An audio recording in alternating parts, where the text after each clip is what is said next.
You know my dad bangs out the gym now. Is it? Hey my God, let me tell you a story. So my dad turned 60, right? And I started thinking about mortality and health and stuff. So okay, so I took my dad to the local Nuffield Health Centre. This tall looking guy, one Viking, I said, "Oh, listen, you show my dad the sauna and the swimming pool. Don't show him any other thing because he's going to do his induction." I was like, cool. He's like, yeah, don't worry. I said, listen, he's an older man. Just, that's all I want him to do. My dad calls me a week later. I said, Dad, why are you out of breath? I'm running. Where are you running to? I'm on the treadmill. I was like, why? I just love it. I was like, fine. So I said to my dad, take it easy. He goes, no. I enjoy it. I said, Dad, what are you doing on the treadmill? Just walk at a nice pace. He's like, no. I must run. Why? Because I can. He literally bangs out of the gym because he goes to the gym. Because I use the sauna, the steam room, and I swim every day.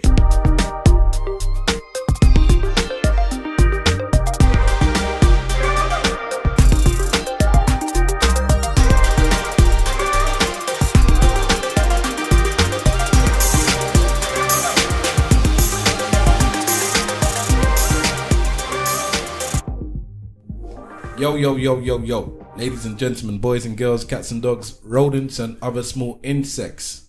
Welcome to the Eloquently Saying Nothing podcast. Why are you looking at me like that? Insects. Yes. This is episode number 26 or 101. I am your host, Stavros Boss. Let's go around the room and see who we have. Yo, Wahala is in the building. I would just like to shout out all of the uncles that are security guards in the supermarkets for pretending to do a good job. We know you're not doing anything in the shop. That was very random. I'll talk to you about it later. Simple Simon's in the building. I just want to let you know that I don't actually leave the building. Simple Simon sleeps in the building. Everybody does their stuff during the week. They come back and I'm still in the building. Yes. And we have a guest host or guest celebrity or guest. Oh, stop it. And she is... Your mother. I'm joking. Hi. Go ask your mother. Your mama. I need more than that as an intro. What do you want? I want drums. I want you people to be dancing. Where's the rose petals? Start again. Oh yeah, start again. I'll add all of that in post-production. Oh, excellent. Yes, editing. I'm shy. You're shy. Hi, this is Miss T. Miss T. AKA Wahala's problem in life. A common witch. Can you call me a witch like Market that? woman. Stop it. Market. I know. Woman. He said it so casually. Look how it just flows off his tongue. Antelope rat. I'm feeling. Do you know what? I'm feeling slightly attacked right now. Okay. I've been in the building for how long? Are you triggered? Was that a trigger? Beyond triggered. No. If people don't know, Miss T's an old friend of the podcast. I'm a young friend. Thank you very much. Old woman of the podcast family. So Miss T, introduce yourself. I'll abuse her anyhow. What way? I'm just Miss T. I'm the. Who are you? What do you do? Nothing much really. I'm just here for the comedic value. Are you a public celebrity? No, don't be silly. You've never been in a magazine or anything like that? I have not been anywhere. No, I'm just a friend of the team, the crew, the movement. Slagfest. For life. Yeah, she was there in the I was there, yo. She was there when we was misbehaving. Yeah, I was in trouble outside. I just remember looking at you being really judged. Like, these guys are so loud and rambunctious. But they're so much fun. So I don't know who. There's no way you can call anyone in your life loud. Don't be fooled. This is an act. I'm actually an introvert. Oh, right. Okay. Yeah. Liar. I am. I'm shy. All right. So we have Miss T in the room. I'm in the room. Miss T's been a friend of the podcast before there was ever a podcast. Yeah. So she's here to help us out. What reason did you invite me on today, please? You popped into my head, and then I decided that I thought we need a woman. Aww. And then you were the first woman that popped into my head. Thanks. I love you, wife. I know his wife as well. I love her kids too. Mr. Wolf and Web Slinger Jermaine are not in the building. We call him Jermaine. Why? Jackson Because he's a miscellaneous. Jermaine Jackson with one of the hair. He's the waist Jackson. Exactly. Just the one with something. The waist Jackson. That thing on his head. Yes. The miscellaneous Jackson. We believe he paints his hair on with wax. Polish. But he's got a young thing, so that's alright. Anyways, them two are not in the building today. And it's the commitment. I'm concerned about the commitment actually. Wow. Basically, I've said it. Triggered. I'm here. So What about the one that's overseas? Basically, I'm just trying to get a spot, really and truly. She wants a regular spot. So basically, them man there, she's looking for your regular spot. Talk, I'm saying if they're not here next week, fam, you get me? What are we gonna do? Oh gosh. I say we write up new contracts personally, and that's my forte. So. But you know what? A lot of women listen to this podcast. I think we have mainly female audience. Because women are supportive. I think they like the idea of listening to a bunch of men. Yeah, like I don't. Being a fly on the wall. Can I say something? Before the podcast started, we was talking about, or Stab was mentioning something about being rude to women, and potentially they then. I don't know if he was going to say. Are you going to let me say it myself, or you want to say it? No, okay, say it. But the reason why I'm saying that, you're saying because it goes with what you're saying now, because we're so rude to Ghanaians, and a lot of our listeners are Ghanaian women. I don't know why. Yeah, because they love Nigerians, isn't it? It's true. If they don't like their own men. It's true. Why are you looking at me? Because you know it's true. Do you have Ghanaian female friends? I have many. Shout out my Ghanaian sisters. How many of them are with Ghanaian men? Very few. I'm joking. You're not joking though. That's the thing. I'm not joking. Kofi and Kwame got dash for Ade and Razak, and they try to bring on many Sundays as they can, so they can still have somebody that's named after the day of the week to bring on. Anyway, let's carry on. All right. Well, one of the topics we were going to talk about was trolling, because the other day I decided. Is it trolling or trolling? Troll. Okay, sorry. Continue. Like under the bridge troll. That's what I'm going. Assuming. Okay. And the other day on Twitter I decided I'm going to start trolling for fun. Why? This is what Wahala was saying. It's like, why would people troll? I was on Twitter and I went to Ghana's Finest page, and she's from the Receipts podcast. Okay. And they were talking about this chap that had posted up a picture of himself with a black guy with a white woman, and he's saying that he doesn't. I think it was something like that, anyway, but basically he's saying he doesn't deal with white women.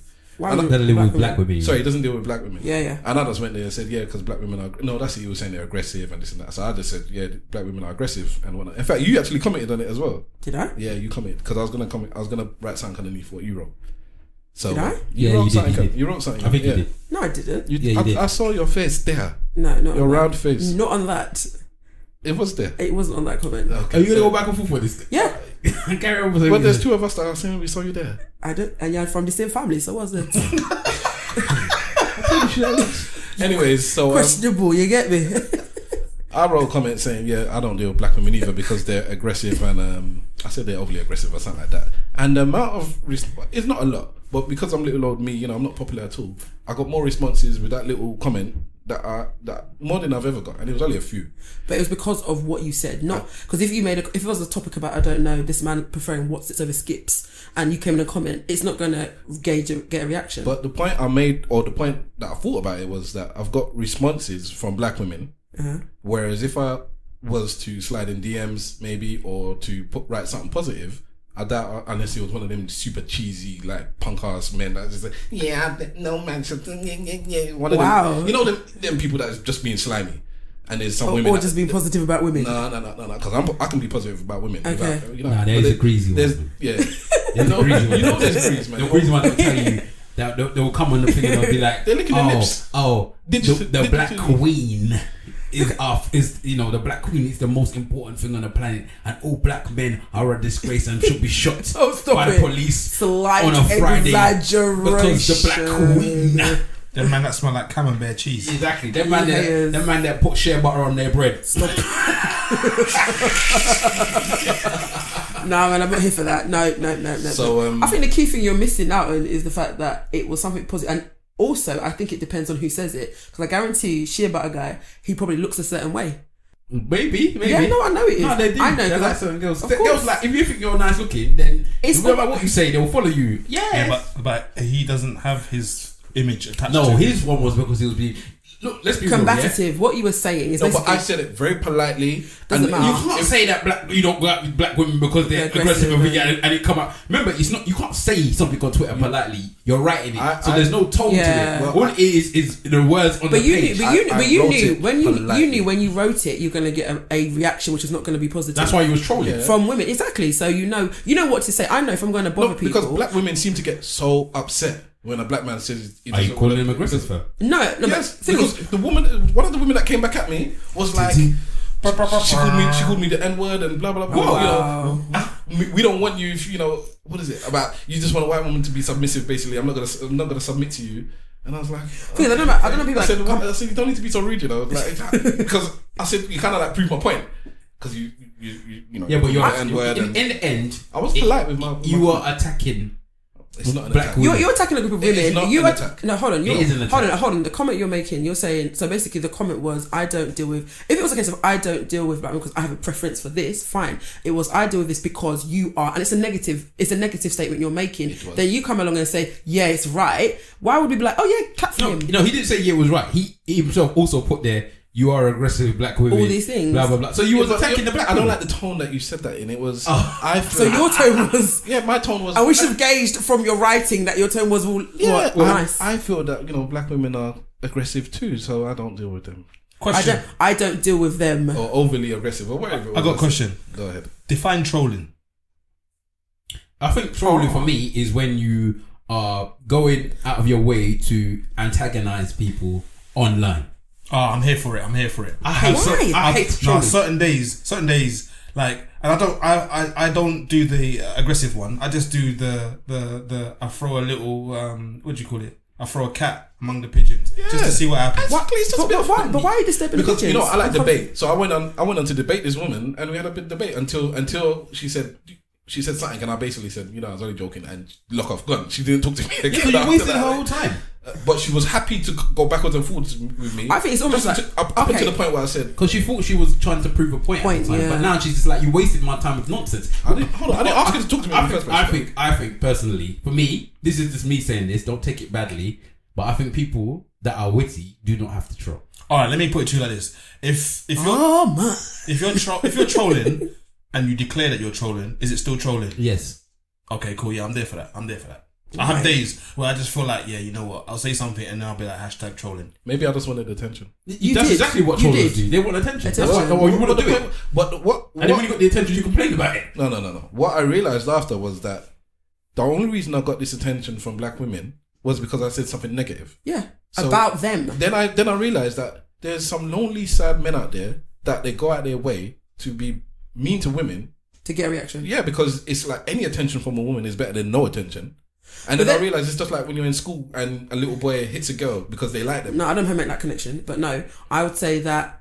you're just dismissing me. No, because what you did, like you just referenced the guys, they do that because they want any attention from women. Some men might do. Some people I've noticed on Twitter and just they want that notoriety because then they will be popping in mentions and it will go viral. So he could have got reactions. You could have got reactions from men just as well as women. And some people want that. They want that because I saw a guy. I saw the tail end of a guy getting dragged across Twitter because he made a comment again about black women, and black men and black women went in on him to what he did 20 tweet apology like, I'm so sorry, I didn't mean for it to get out of hand, and I just said it to be like, what did he call it, devil's advocate, and he didn't expect for it to get this far. If that happened to me, I'd be like, whoa. I'm just joking, you know. Stop. You know, this man that don't put his family on Twitter, or they put the whole family there, picture of him pointing at the wife. look at my wife, look at my child, as black as his son. So what, the point you're making about men and attention, I don't understand. So what you're trying to say about men and rudeness and... I think that there's some people that, like you said, want notoriety. Yeah. And then there may be some men that are just looking for attention for women. And like Wahala said, if they're not, savvy enough or have game enough to say something, they troll. They troll. I do it for Schadenfreude. That's my sense of humour. I find it hilarious when people start throwing their toys at the pram. But why? I don't understand. I don't know. I don't understand my own sense of humour. It's called Schadenfreude. Listen, we did it all on ESN. That's what we did back in the day on the group. I didn't troll people. No, not necessarily trolling, but... I don't troll. It was jokes. I bust joke with people. I make fun with people. But what I don't do... People might call that trolling. What I don't do is troll people. Yeah. I don't do it. I don't understand it. For me, it's not a form of comedy that I appreciate. Trolling is almost like, seems like it's relentless. It's like you have no point. You just want to get that person riled up for the sake of getting them riled up. And you want to...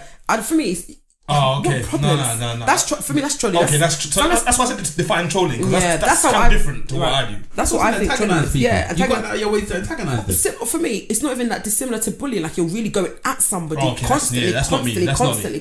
That's something different. Yeah, man. What I would do is I'll read something and I'll think to myself, okay, like especially if it's coming across as a fact, and I'll be like, that's not a fact. We know that's not a fact because X, Y, Z, A, B, C. So I'll challenge the person on But that. that's the debate. That's not trolling. Yeah, Trolling is Trolling. you are, for one, most people that's trolls don't actually use their real names and stuff as well. That's another thing. And two, they'll go out and they'll just say something like what Stav did. Basically, he was saying, black. He knew that there was going to be reaction by saying, these black women are this, that, aggressive, blah blah blah. We had a whole podcast just the week before he did it, talking about how black women get triggered by the fact that you're saying that they're aggressive. Yeah, that was a joke. All right then. So that's not funny. So let me give you an example. Yeah. So one time, someone on Twitter put a post up and they had a picture of a slice of pizza and they said, a slice of pizza has 2 tablespoons of oil in it.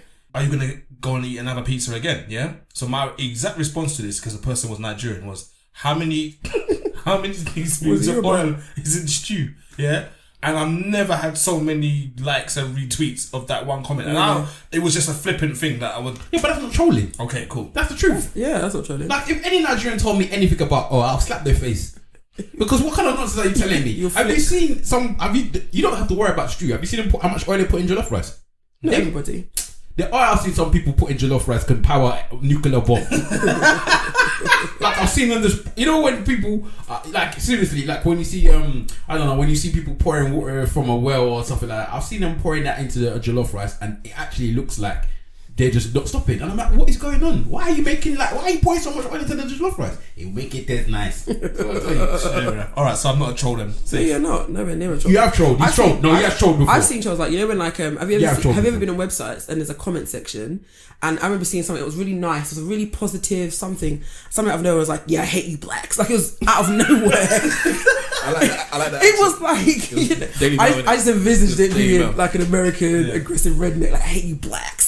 Out of nowhere, and then people were like, what on earth are you talking about? Yeah, but like, I find that stuff funny. And he kept going on like, yeah, you blacks are this, that's why, welfare and all these words that he knew was going to gain some kind of reaction. Yeah. That was trolling because it was like there was no point to it. He just kept going on and on. I kept thinking, your fingers are just typing. Okay. Like, do you know? Are you not tired? Who knows? Why do black women respond to men that say they don't like black women? What's your problem? You know what? I always say that to myself. I always think to myself, you lot are giving them what they want. They want that response. But black women, they're always attacked. Is it obvious that we have to put the word some? Or is it just... No, I like it. I don't think you have to put the word some. But because I think sometimes, what I find is that in terms of different groups, black women are the easiest group to target. Always. And whether it's mass media, whether it's just conversations online, like when you talk about black women, there's very rarely a positive stance. Or if there's a positive stance, someone's going to come along and say something negative about it. So I find, and it's not everybody, but I think a lot are on defense because nobody's going to. I feel like the way it feels is nobody's going to defend us. No, they should be on defense. They should be on defense. And the reason why they should be on defense is because you're right. Black men, especially, are not even defending black women as well. Like you don't see man like Steve and Dagenham Dave going to go and talk about Tracy all the time. You don't see Tracy pictures, all of them, all these white girls. They all do. You don't see them saying that. They just say girls. And that's the thing as well because I feel like black women are probably the only group I know of. I mean, because obviously what I'm on or what I'm looking at, that sweeping statements, negative sweeping statements are made by everybody all the time. So it's almost a case of you get tired of hearing this all the time. And unfortunately, those stereotypes or those comments filter through in different situations. It's not just online because those filter through in our workplace or just interactions generally. I was in Tesco today, right? Random. I thought I'm going to buy my sister's birthday. Shout my sister. Not Waitrose. She said, Tesco, what's your problem? What is it? You seem like a Waitrose lady. I am, though. I am usually, you get me. But no, so I was in Tesco's, randomly in a queue, and I had one item, so I said I'm going to go to the, where the cigarettes and stuff, because I thought it would be quicker. Kiosk. The kiosk, okay. And this one lady, they'd broken the national lottery machine, so the queue is now just increasing. So I'm standing there. And my thing is about, I'm big on communication. Say something, there's a problem, I'll be 10 minutes. So... people start leaving. I'm like, I'm not leaving. When you're adamant, you've been in the queue for long, so I'm going to pay for it right here. So the girl came out of behind. There's 5 of them trying to work this national lottery machine. One girl came out of behind. They'd all dispersed. Nobody said anything. We're still waiting. And I said, oh, excuse me, how long are you going to be? I said I'm going to be 10 minutes to get I'm going to get the paper for the machine. What's your problem? I was like, pardon? I was like, why are you speaking like that? Okay, oh, all right then, love. And I was like, but what? South London, isn't it? Let me say it. I live in Kenya, remember? So I was like, that kind of combative thing. I was like, she was like, and she's not like, oh, attitude. Her attitude. I was like, I have an attitude because clearly I just asked her what was happening, but it's that kind of thing. And where does she get that from? And my sister was talking about Big Brother. There's two. We had a discussion today about in Big Brother. There's 2 girls, Nigerian girls in there. Yeah, we spoke and about this last week. The word aggressive was thrown around them. And I think their approach, from what my sister told me, has been very much about being very reserved and containing themselves. There were other women in that house that are kicking off, spitting at guys, really going to town. And the aggressive ones, and you go on Twitter as well. If you look at like hashtag BBUK, every comment about those 2 sisters is they're so aggressive, they're so frightening, they're intimidating. Meanwhile, they've done nothing. And that's the thing. So when you're trolling with these comments, the reason why you're going to get a defensive response from black women is because we hear it on a daily basis. So you're making me feel bad now. You should feel bad. It was a waste. When you put it there, I was like, what's wrong with like, I wanted to disown you straight. I was like, why are you coming? Even to joke about it, Sha. I'm so sorry. Miss T was actually DJing with her trouser leg on the mic. Do you know what? Yeah, no. Let me give them this story. No, let me tell you. You know what? Yeah, I've got this cheapy cardigan. People can't see. I got this cardigan and I washed it, and it's basically shedded everywhere. And it's shedded on my clothes. So I was just cleaning it. No one needs to know. You're just on the mic. So with this now, would you say that the revolution has gone out of the black man and now the black woman is at the front of it? Because the forefront of the forefront of reacting appropriately. Intense.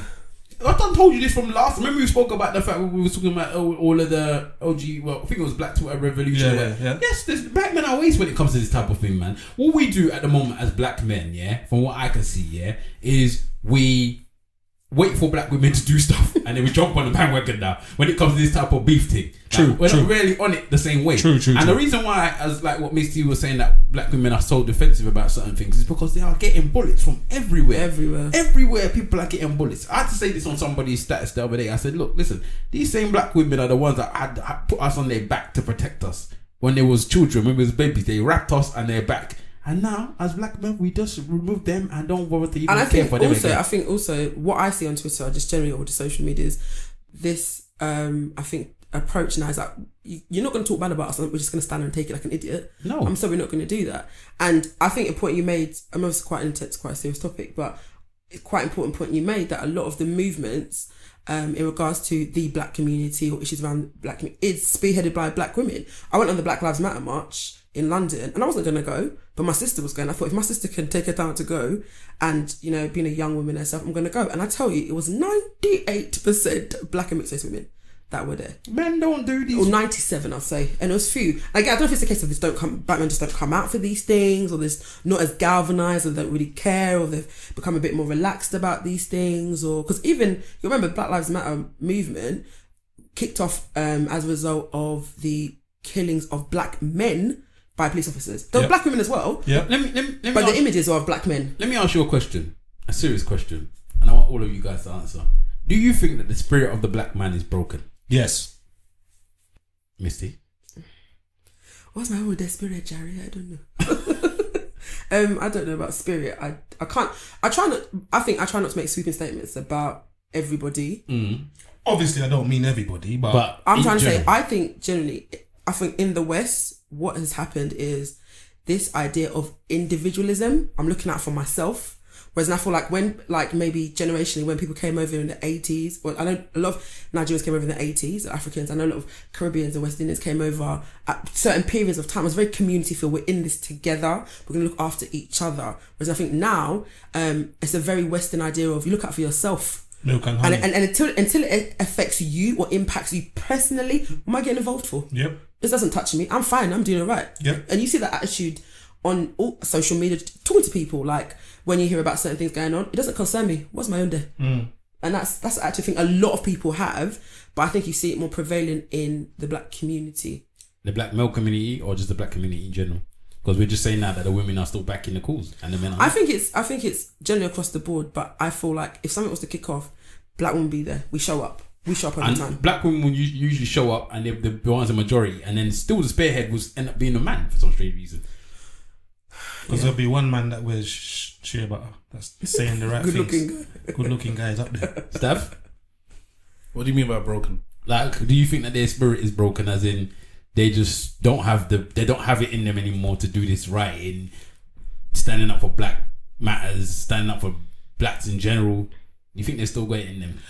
I think society as a whole has been a bit more placid in that respect. So it's not. I'm not just pinning it on black people. That's everybody.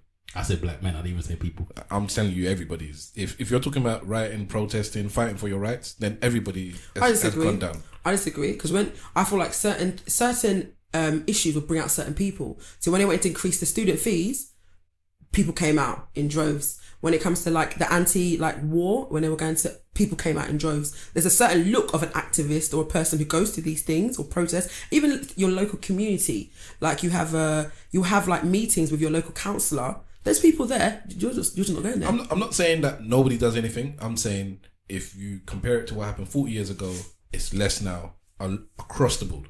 It's this country though, because in France they don't have it. They riot for anything. They don't have it in France, and that's everybody. Yeah. They don't have it in France at all. Well, we're talking about this country. Yeah, I was talking more in the UK. Yeah, but you're saying 40 years ago. What particular thing are you talking about? Because when the miners were getting, I think when they closed all the mines, people were out striking, weren't they? Mm-hmm. But it affected a certain class of people. So you came out for certain things. If it doesn't impact, again, my point about focusing on you and your situation, if it doesn't concern you, what am I coming out? What am I marching for? Yeah, but that's always been like that. Exactly. So I'm saying when you're saying 40 years ago, you're seeing less. I don't agree with it being less now. I think it's a case of people come out for whatever concerns them. Yeah, but that's always been the case. That's what I'm we both agree with that. So what you're saying, that maybe what you're saying, what may actually be happening is that people don't have a case in as much anymore. They don't have the same things, feeling like they're bothered about the same things anymore. So maybe things in the past was more people were bothered about. That's why they went out for more things. But now, not many people are bothered about as much stuff anymore. We've taken away so much. So much has been taken away that there's less things for you to be passionate about. I think that the black man has just got to the point where they're just like, just do what you want now. And they're jumping on the bandwagon. I feel like I'm demoralised. They're not involved. They're in not a way. I don't know. I just don't understand why. My thing is I just don't understand materialism. Why we have to be defeating. Like why we attacking each other. That's the one I just don't get. Like, why is it that I have to be seeing black men attack black women? And also, let's not be wrong here, because black women still attack black men as well. Mm-hmm. So it goes both ways still. But it's just that I always see more of the black men attacking black women on droves. Black women attack a certain type of black man. So somebody that they don't see as successful, or they see when as you waste. say attack, what do you mean? As in, like in droves, they'll say this person's waste. Like this particular type of black human being is a waste man. You're not in your kid's house. You don't earn enough money. That I think it is, you are a waste. Yeah. Whereas black men that say black women in general, apart from their one mum and maybe sister, is a waste. Like they're more of like everyone's a waste type thing. Miss T. Yes, sir. Because Mr. Wolf has this thing where he doesn't like the rhetoric that black men are just down on black women, that we're negative, we insult them, etc., etc. Mm-hmm. And he says all the time that in his circle he doesn't know men like this. Okay. And as Wahala was sitting there, I was thinking, yeah, he's saying this, but I know a couple of people that might say, derogatory things to against black women. But even then, there's still always going to be with a black woman. They still love black women. So then I'm thinking, that's 2 out of a lot of people I know, 2 or 3 people. It's not most, it's the minority. So I want to know from your side, what do you feel? In your circle of male friends or male acquaintances, do you feel male you just know? Well, that's an acquaintance. Yeah. Eloquently saying nothing, man. Come on. Well, do you feel like it's a lot of men that say these kind of things, or is it very few? Miss Shaky Sorry, Stevens. I know. I think it is. I think it depends on who you have around you. Have I heard derogatory things said about black women? Or again, I talk about sweeping statements about all of us. Yeah, of course. From I think I started hearing it probably in college. How black women are this, I don't date. Because the thing is, I remember having a discussion with somebody, and apparently it's a rites of passage for black men in particular to not want to date black women. They go through their so like, and I've seen it. And I've seen, I don't want to call people out, but where God damn. No. Me, I want to be employed after this. You get me, fam? But no, this idea that they want to try the exotic, something different, and they place certain women above black women. And so the comment you made, do I hear it? Of course I have. Not do you hear it? Is that the majority of the men that do they say half, very few? But then you choose who you have around you. So I choose not to have people who have negative things about black women around me. So have I cut guys? Of course. So the guys in my circle now, the guys who I know I'm close to, don't speak like that, no. But could I call up 100 guys, or do I know of 100 guys or 50 guys who have that mentality? Most definitely. Damn, man. Most definitely. It got to the point where I started thinking, unhardly. You know what? The same way I said when I'm trolling and I say something negative, I get the attention. And if I was to say something positive, I'd get no attention. Is it not just the same thing? Whereas the men that say all this stuff is the ones, all the light is shining on them. Whereas guys like us that just go about our business, praising and dating and do you think you're the majority? Do you think you're the majority? I would like to. You're not. I'm not in the UK anyway. I'm not in London anyway. Yeah, you're definitely not. in London. You're not. In our age group, maybe the youngsters nowadays, maybe they might want. I'm young. Stop it. Yeah, I'm talking about men. I'll tell you about so lighters, mate. Still, man, like Wiley was still talking about he wants to go see a light skin girl on the road.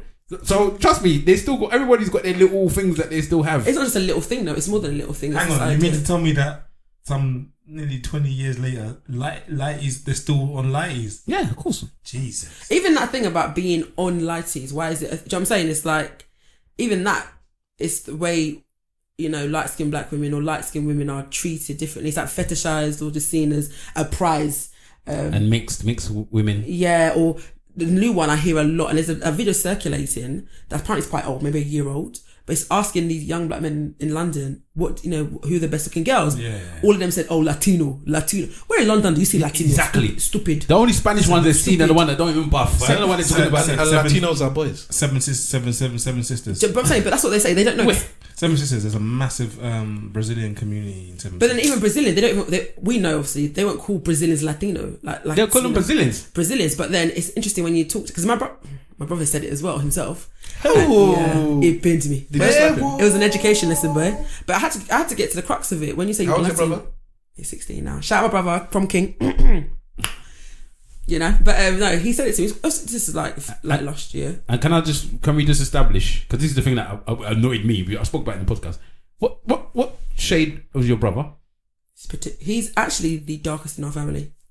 It's always the dark skin. Dark skin boys are always telling you what the white girls want. I think it's across the board. It is across the board, but the dark ones are very more adamant they want the light one. I think what I find interesting, they want the bleach. And what I find is interesting, and I think we probably just we overlook is what message are you giving to everybody? Because I think it affects everybody, not just black people. I think it affects every community.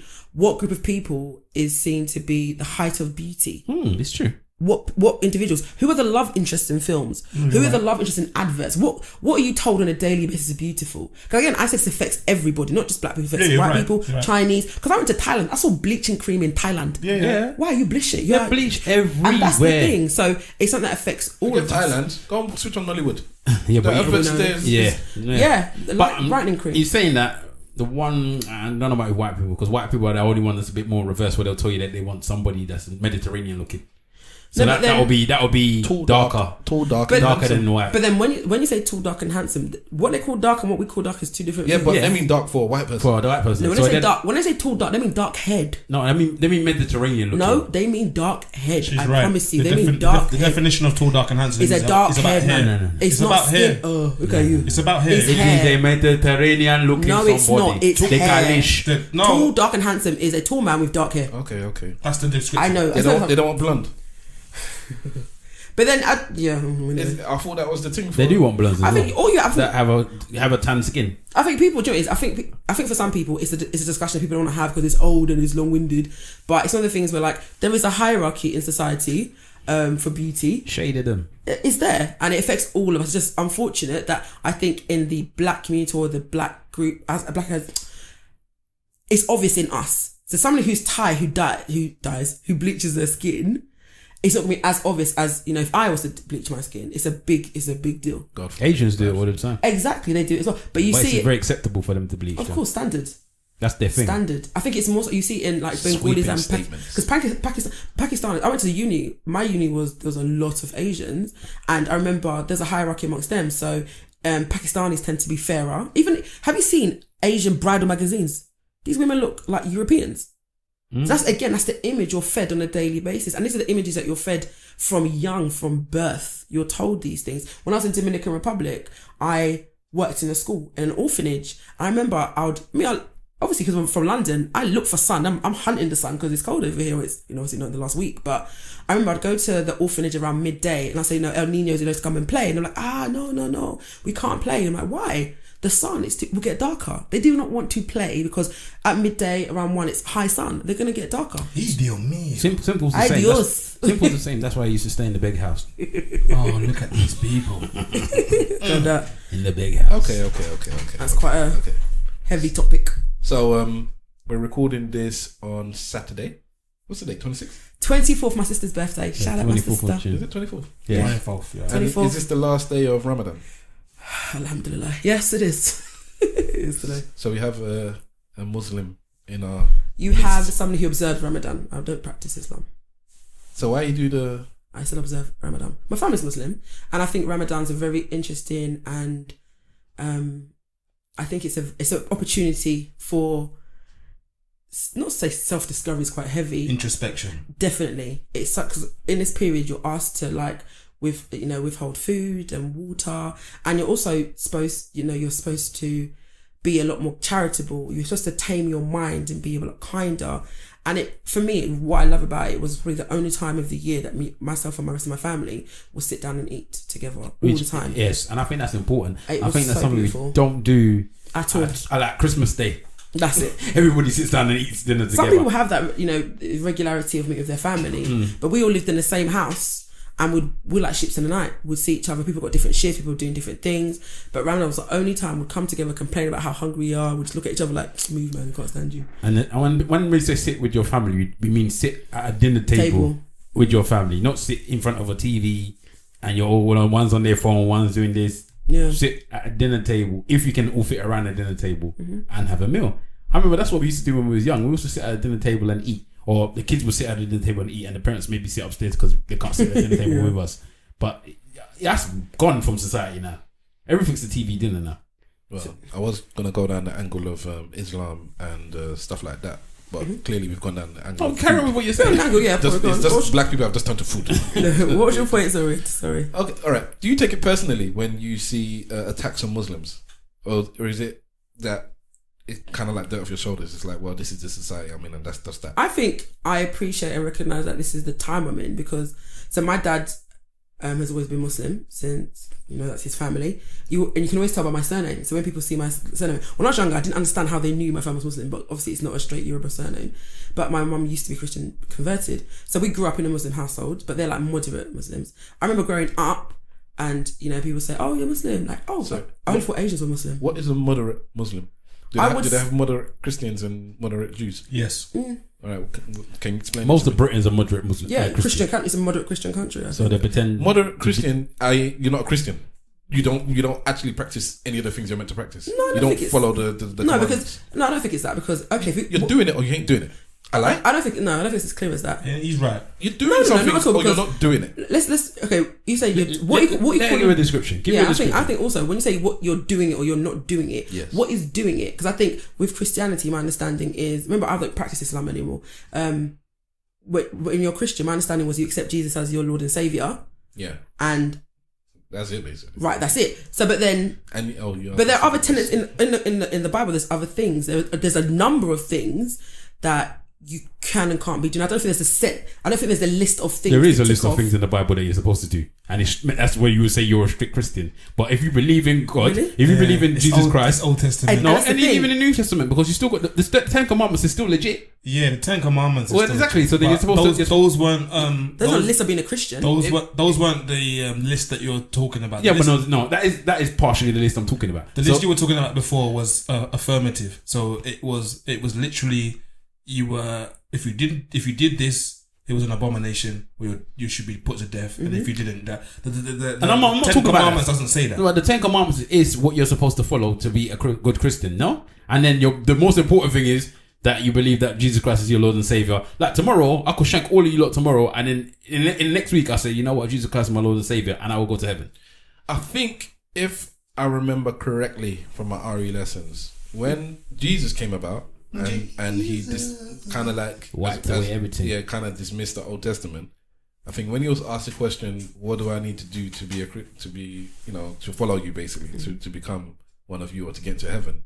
He said, accept Jesus and your Lord and Savior, and honor your mother and your father. There's no commandments greater than these. Greater than these, but and he's like, that was it. But he said, like, these are the two that. So the reason I say moderate is because I think every holy I'm book, gonna check that, because every holy book, I think, is down to interpretation, isn't it? And what I've noticed and what I learned whilst watching my family is culture has such an impact on how people practice their religion and how they interpret it. Of course. So my family's obviously Nigerian, so it was very different when we went to a Pakistani mosque, then we went to a Saudi Arabian mosque, we went to a Somali mosque. This is the same book that everybody's reading, but they've interpreted it differently and they behave differently. So when I say moderate, the reason I said moderate is because, for instance, some in the Quran, and again, I don't want to be quoted verbatim because, again, I not that knowledgeable to that extent. I'll say. So I know in the Quran it says to dress modestly. Now the way that was interpreted in Saudi Arabia is for a niqab. The way that's interpreted, like, so when you see Islamic dress in different territories, it's very different. Again, cultures influence it. So when I describe my family as moderate Muslims, it's the sense that I went to a church school. Because my family, appreciated the discipline it would give me and the structure. Now, if they maybe were a bit more, I don't know what the opposite of moderate is. Extreme. I don't care extreme because I know extreme. A stricter. Maybe I wouldn't have gone to that school. My mum covers her hair. My mum started to cover her hair after she went to Mecca. Before she didn't. There's certain things. They still go to Nigerian parties. They still do certain things that maybe others in the religion would say is haram. Do you know what I'm saying? There's certain things. So again, that's why I say I moderate. wanted to go to Mecca, and I was told, nah, you can't go. Yeah, it's not fair. Well, you know what? There's one thing I would see, because you're not very much, as you say. Hold that thought. Sorry, it's love the Lord your God with all your heart, your strength, your soul, and all your mind and your might and whatnot. And the second one was love your neighbour as yourself. There are no commandments greater than these. So that's interesting. So you've put that up as that's all that is required to be a Christian, or that's that's all required to go get back to to the kingdom of heaven. In my head, that is like, what do I need to do? And he's like, those two, and like that's it. That's your foundation. Like once you've got those two, then like you can build on it, but that's your minimum. But that's interesting because if you use that and look how the Bible and Christianity has been used around the world, you would say people have not used that at all. That's not been their foundation at all. Are they real Christians? I mean, Christianity was used as a tool for slavery. Christianity has been used as a tool to oppress people. Same with Islam. I'm not even going to dismiss Islam as well. They're both tools. Everything's a tool to be able to control people. But then these are people that would say they're living Christ-like, weren't they? Yeah. So are they not Christians? You're right. Okay, let me go back to what I was going to ask you, because this is the thing, I've never really thought about it, but today I'm thinking about it a bit more, especially after you mentioned the cultural thing as well. Like, as a black Muslim, what impacts you more? Being black or being Muslim? I think, honestly, it depends on... From what I've seen of Nigeria, it depends on the region. So in the north, like Sharia law is law. And houses, particularly houses who practice it in the north, would say they're Muslim before they're Nigerian or Muslim before they're black. Whereas I don't know, if I had to ask my parents, I feel like my dad would say he's Muslim first. Whereas in me, I'd say I'm a black person first. I'm black first. Yeah, because it's very interesting, because obviously both of them at the moment is what we maybe look at in the public as oppressed people. But as a black Muslim, like, where do you see yourself going first? Like, if this atrocity happens to a black person, do you feel the same impact as maybe it would happen if it was a Muslim person? So let's say a Asian Muslim gets shot. Do you feel the same impact as if you saw a black man get shot? Same situation, same issue. Let's say the police. Let's just say let's use white people because they're the ones that usually do everything. So white policeman shoots an Asian Muslim. Does that black Muslim feel the same way as he would feel if a black man got shot by that same white policeman? Yeah, black heathen. I mean, it depends on the person. But I think sometimes, again, you look to see if that's you. I mean, you look at that mirror, and I think if some Muslims who are black are honest, they'd probably lean more towards a black Muslim being hurt than an Asian Muslim, because it's almost like the community, the proximity to community. So an Asian Muslim is more likely going to be Pakistani. So the Pakistani community will probably come out in droves to support that or movement that, because there's a black Muslim. Not a black Muslim, a black non-believer. Yeah, it doesn't have to be a Muslim. Just a No, black no, man. no. If he saw what? So a black man gets shot. So let's use the American things that happen. Yeah, a black man gets shot by the police. Yeah, Yeah. and an Asian Muslim gets shot by the police. Who has the most impact on a black Muslim? Would it be the black man that's been shot, or black woman, if you want to do it that way, or would it be the Asian man or the Asian Muslim that's been shot? Which one will have the bigger impact? Asking me all. I'm saying I don't know. I was asking you because you're partially involved, but but yeah, I just think to myself, it's something I would love to hear an answer to. So maybe if there is a black Muslim out there that can answer this question, I think like. I would think it'd have to be the black T person. said. No, it depends what you see first. Yeah, it depends. I think it depends on the individual black Muslim at the time. So they ask questions to black women a lot. Is what do you see yourself as, black first or a woman first? Like, what is your initial plight? Or if somebody asks you, what are you? What's the first thing that pops into your head? You see, is it a black woman or a woman that's black? But for me, that's different because those two things happen at the same time. Like I was going to say, for me, it's my experience is very so your much. religion and your colour don't overlap. No, you're born black, your gender, and you're born a woman and you're born black. That happens at the same time. Yeah. The religion comes It's a afterwards. choice. It's a choice completely. So you can stop. They can stop being a Muslim. Religion is not often a choice. No, but it can be though. Yeah, it can be, but You're saying it's not often a choice. your involvement in that religion can be a choice. It's a choice. And what you do, it's if you show up, It's not even debatable. It's and properly a choice. you also got to remember as well, your experiences forces. as a black woman, your experiences in life, your sex and your race is tied together. So it's not just I'm not just seen as a black, because my treatment as a black woman is very different from a treatment as a black man, because I've got the two facets involved as opposed to just being a black person. Do you know what I'm saying? I'm a black woman. So I would say, in terms of the example you gave, I would say, I think honestly sometimes it's the way that maybe it's reported, because if that Asian guy he was Asian and a Muslim, or if he's a Muslim Asian, it depends how they spin it. But I would automatically assume the black Muslim would probably lean more towards the black Muslim that's been hurt than the black person. Black person. I think just because being a black person and understanding that that's a completely different kettle of fish. Like, as much as what Stab was saying, and I understand what he's saying when he said that sometimes you don't choose your religion, sometimes you're forced into it, but not sometimes. Okay, but yes, not everybody's What forced into a religion. Yeah. What 5-year-old that goes to the mosque or goes to But that's the not church? every 5-year-old, is it? Have I even finished for you to argue with what I said? Okay, go on. Because you know what I'm going to say. Because what I said beforehand was, I actually said beforehand, not every person is forced into a religion. What's your And point? yes, they were. What's your point? No, I didn't. Yes, you are. When you rewind, you hear it. People are born into a religion. Adults, or young adults, pick a religion. But people are born into religion. So you were born into Islam. If your parents were Christian, you'd be Christian, or you'd be a moderate Christian. You would not be doing Ramadan. I don't think you're now. No. But I told you how I started Ramadan, didn't I? Was you in the room? Were you in the room when I said this story? What's that now? I can't remember what I did. No, essentially the reason I started Ramadan, shout out my brother. So my parents were again moderate Muslim. They would fast, and you're proving my point. But continue. What's that? Let finish. Go on. I haven't even landed. Let me land. Yeah, I did hear the story, and it will prove my point. That's why I said continue. That I chose to fast because I saw my parents doing it. And my point is, you said they're forced to do it. I wasn't forced to do it. I chose to do it. No, I didn't. You did say that people were... Anyway, I'm going back to what I was saying. I'm lost. I'm so lost. Before you wanted to chat. No, I'm saying that because your parents are Muslim, that is why you're Muslim. Okay. All right. Well, that's it. So does that only work with religions? No. So it's other things. So if somebody's a murderer, it's because their parents was a murderer. No. So if you want to go down them roads, then walk down that path yourself if you want. So that's why I asked you. Is it just religion? No, because every parents obviously have a massive influence on their children. Yeah? But religion is one of those things where if the parents are something, the child does not get to choose what they are.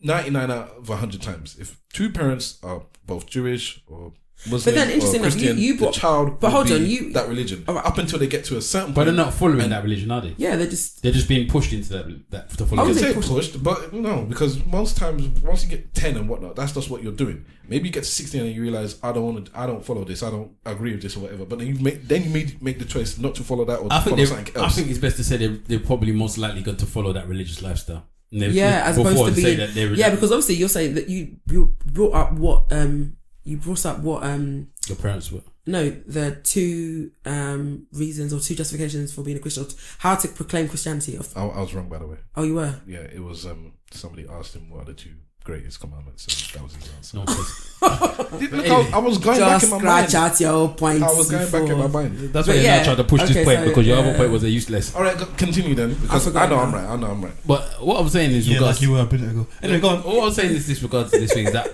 it's a bit like what you were saying. So when you're born black and you're seeing yourself as being born black, when you turn to let's say you come a religion or that religion was born with whatever, and you're thinking, I still think that as a black person you're born in that color and you're gonna see that first. You're always gonna see that first before anything else. I don't think it's a choice. I feel like didn't somebody say? I remember somebody saying. Remember Chimamanda said she didn't know she was black until she came to America. Because in Nigeria, you're just a person.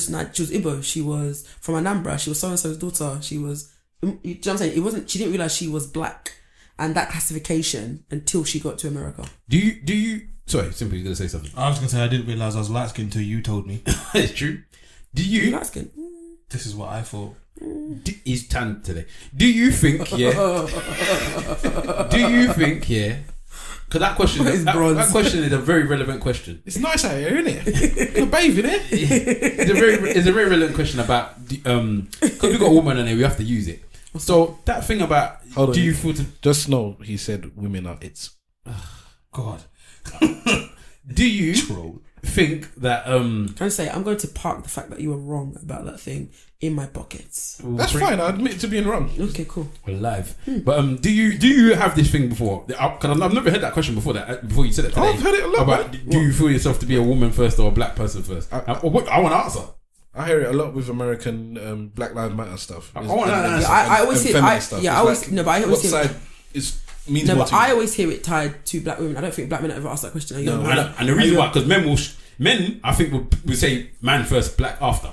No, I think men think it. With the behavior that they put out, it's men first, black after. Nah. I disagree. I think the behavior. Nah. What do you think? Well, I'm black first before. I'm black first, but I think I'm Nigerian even before I'm black. I think a lot of the behavior, just because going off by what we're saying, how we treat women, especially black women, shows me that you're man first, black person after.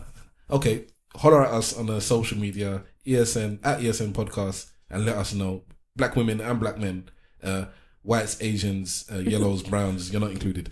So I'm only joking. You can also do your own thing. Ouch. But do you see yourself as race first and then sex after, or gender and then race? I think the point that Miss T made earlier about Chimamanda saying that she didn't realise she was a black woman is quite poignant. I think it has to do everything with geography. I think she was being poetic with that. No, I think I think it has to do with geography. She was being poetic because everything she said is poetic. Because clearly she knows. No, but in Nigeria, you don't go around saying I'm a black person. Exactly. Who are you saying it to? That fellow black person? But this is my point. She's saying that when she came to America, her blackness meant something totally different than it did back home. Because back home, it's like the background. It's just everyone is black. But the point she was making was my being black wasn't something that differentiated, whatever the word is, me from anyone else. It was maybe my skin tone might have been, but again, it was my culture, my tribe. No, I didn't interpret it that way. I interpreted it to say in Nigeria, where she was from. Yes. That colour meant nothing. Nothing. It was never brought up like you are a black woman. Yeah. It wasn't until she went to America that. Yeah, that's what I'm saying. So, but that doesn't mean that I didn't realize it. When I said she means it poetically, what I think she's trying to say is that it only means something here, whereas it doesn't mean something there. Not that I didn't notice. No, but if you are in an environment where there's a variable of you that's not different from everybody else, yeah, i.e. your colour. If you're in an environment where everybody is the same colour or classified as the same colour, yes, you've got different tones or what have you, then your mental focus isn't about your colour. Like here in this country, if I go to do something, I have to remind myself, how's this going to look in the eyes of an audience? How's this going to look in the eyes of the audience of the people that are here? Taking into account the fact that I'm black and they're not. So I then tailor what I'm going to do or say with that in mind. Whereas if I'm back in Nigeria, I probably wouldn't. Yeah, but none of this is like negating what I'm saying. Yeah, but then at the same time, I'm saying to you, for you to decide whether you are a colour or a gender first is possibly quite heavily impacted by where you are in the all right, and if you're attributing it to that question, then that's fine. I thought we're stuck on. No, that's what I'm saying. Okay, yeah, all right, I'm fine. Sorry then. So for me, if you're asking if I'm black or a man first, because I'm in the UK and brought up in the UK, I'm probably black first, man afterwards. If I was brought up in Nigeria or if I lived in Nigeria, I'd probably forget that I'm black and it would just be that I'm a man. I am the man. That's it. The penis is strong. I think that's that luxury, because as women, you can't ever forget you're a woman, and in the sense that you can be treated very differently based on the fact that you're a woman in different areas of your life, whether it be in your home life, whether it be at work, or just be on the street. And black women, we have that added challenge as well, being that we're black as well. So I think women are constantly being told subconsciously, consciously that you are a woman and your place as a woman is there. Whoa, man. Say that again? Like, I think subconsciously and consciously, women are always told you're a woman. Yeah, of course. Even if it's like just actions or whatever. Even if it's little things like, some things are not even bad, but you can just see that even like when somebody may open the door for you or walk on that side of the road and stuff like that, it's again subconsciously showing you are a woman, and it's obviously still showing to them I'm a man. So all right then, I'm gonna ask you for some advice. Obviously my wife, who's a wonderful mother, knows what she's doing, but there's no harm in asking other people to give me advice for what I can do as the father, because I'm gonna the father. So I've got a young daughter. Yeah. And I don't want to grow up with some of the issues that some of these women have, whether it's they don't feel comfortable with their hair, they don't feel comfortable around situations, because I think sometimes with women it's like Wahala said, is they've been made to feel a certain way, and they carry it over into situations where it's not even necessary. So a woman might be in the room with us and we're talking and joking, and then it's like, oh, is it because I'm a woman you said this? Or and it's like, hold on, like we're not like that. And it's like, well, almost it's like, well, women are like that. So if you said this, it's I'm because I'm a woman, or because I'm around men, I'm on edge. What is it I can do to help my daughter to be comfortable with her blackness and her femaleness? How did you grow up, and what was instilled in you that you've taken forward and it's like, well, this is what made me a strong woman and not? Do you know, growing up I was very close to my dad, and I remember my dad telling me very young, don't wait for a man for anything. You must have your own. And it's really weird he just said that, because he wasn't big on talking, but he just made me know that you need to have your own and you can do anything. It's almost like he didn't even say you can do anything. He expected the best from me, and that kind of reinforces that the idea that nothing is beyond me. I can do it. Why can't you do it? What's the problem? Down to like, getting grades, come back from school. He wasn't expecting less because I was, a girl. What's wrong with you? What's this? This is nonsense. I expect more from you. So there was no discussions about beauty and how you see yourself or anything like that. Just the reinforcing that you are worth a lot. There's one thing I always say with regards to men, especially black men, when it comes to women, is that, and I think even with fathers as well, to their daughters compared to their sons, I think black men have an expectation of black women, whether it's their daughter, their wife, their cousin, their friend on the road, the woman that sells in the market. They have a higher expectation of them than they have for themselves. They will always expect better from a woman than they expect from themselves. That's why I always feel. That's why they have this palaver of black women. That's why we have this back and forth about these black women are this, these black women are that, and there is men are not even living up to the same standard they think of the woman. I really think that, and I think with dads and their daughters especially, I think their dads will always push their daughters or expect more from their daughters, especially education-wise, than they do from their sons. So what you're saying is that the dad wasn't consciously going out of his way to empower his daughter as a young black woman. He just expected more from her than he did the sons. Yeah, I feel thinking. I'm not saying that he won't push his sons, but I think the daughters will always be I expect you to be the best. I expect you to have the better grades. I expect you to do this, and then they will expect. It's like men are automatically excused in certain ways because you're going to grow up. You're going to do boy things, nonsense. I hear a long way, but they don't expect that from a girl. Girls are meant to go through clean to the age or whatever age. Clean, no problem, no issue. You're not supposed to come back with this, but another. That's why a lot of girls. All they need to do is allow them to feel themselves to be disappointed by their dad, and it's enough to crush them. Because their dad's already put in their brain that he thinks that they're the most special person. They can do this, they can do that. And then if you disappoint them, that's it. They don't even have to beat them. Just disappointment is enough. Is that to say something about the way our societies work, in the sense that a boy can do moderately well and possibly be all right looking after himself in the future, and a woman, if they done moderately well, possibly wouldn't do so well in life generally because of how society is set up, and that woman would then end up being at the behest of men, which is what, as a man, as a father, you probably don't want to actually ever envision in your mind that your daughter has to be now at the behest of men who have money. You say that, but then what they'll do is they'll tell you, let's use Miss T for example. Miss T, I want you to be the best. I want you to be the top lawyer. I want you to be a top doctor. I want you to be the richest, blah, blah, blah. And then they'll be like, we want you to go and marry somebody that has more money than you. There was no way you to marry a man that has more money than you. I think I agree with the point you made, Simple, that it's almost like, and I feel like dads know that men are nonsense themselves. And they know, I think culturally for my dad, I know he's seen historically how women had to rely on men. Yeah. And the fact that a man could turn around one day and be like, I don't want you. Bring in wife number 4. Do you know? And when you're out on the air, what do you do? So I think for my dad's reinforcing, and that's saying to me, you need to have your own. You kept saying you need, and I didn't understand. It was like I said, it wasn't this really sit down conversation talking to me. It was like, just have your own gems. Just literally just said you need to have your own. You need to, especially in this country as well, because the way that men look after their women in this country is completely different from back home. Even back home, even if they're doing the most nonsense, they will still look after their wife. Like, their wife will never not be looked after. It's just they'll be doing nonsense. Whereas here, they might not even be looked after. That's how bad it is. They might not even still look after their wife. They're just going around doing this and the other. I do see how my dad, because my dad's got 2 sons and 3 daughters, and how he pushed us very differently. So when it came to academia, he was on me. Like, the pressure was a lot for him. And my brother's a bit more relaxed about him. But yeah, go on. Do you think maybe he saw that in you, and he felt this is the direction that maybe she likes, or this is where I can see? It's not about what I liked. Are you the oldest? I'm the oldest. That's why you're the pressure. Child. Yeah, the pressure was on. But even after me it was my brother, and then it's my 2 sisters.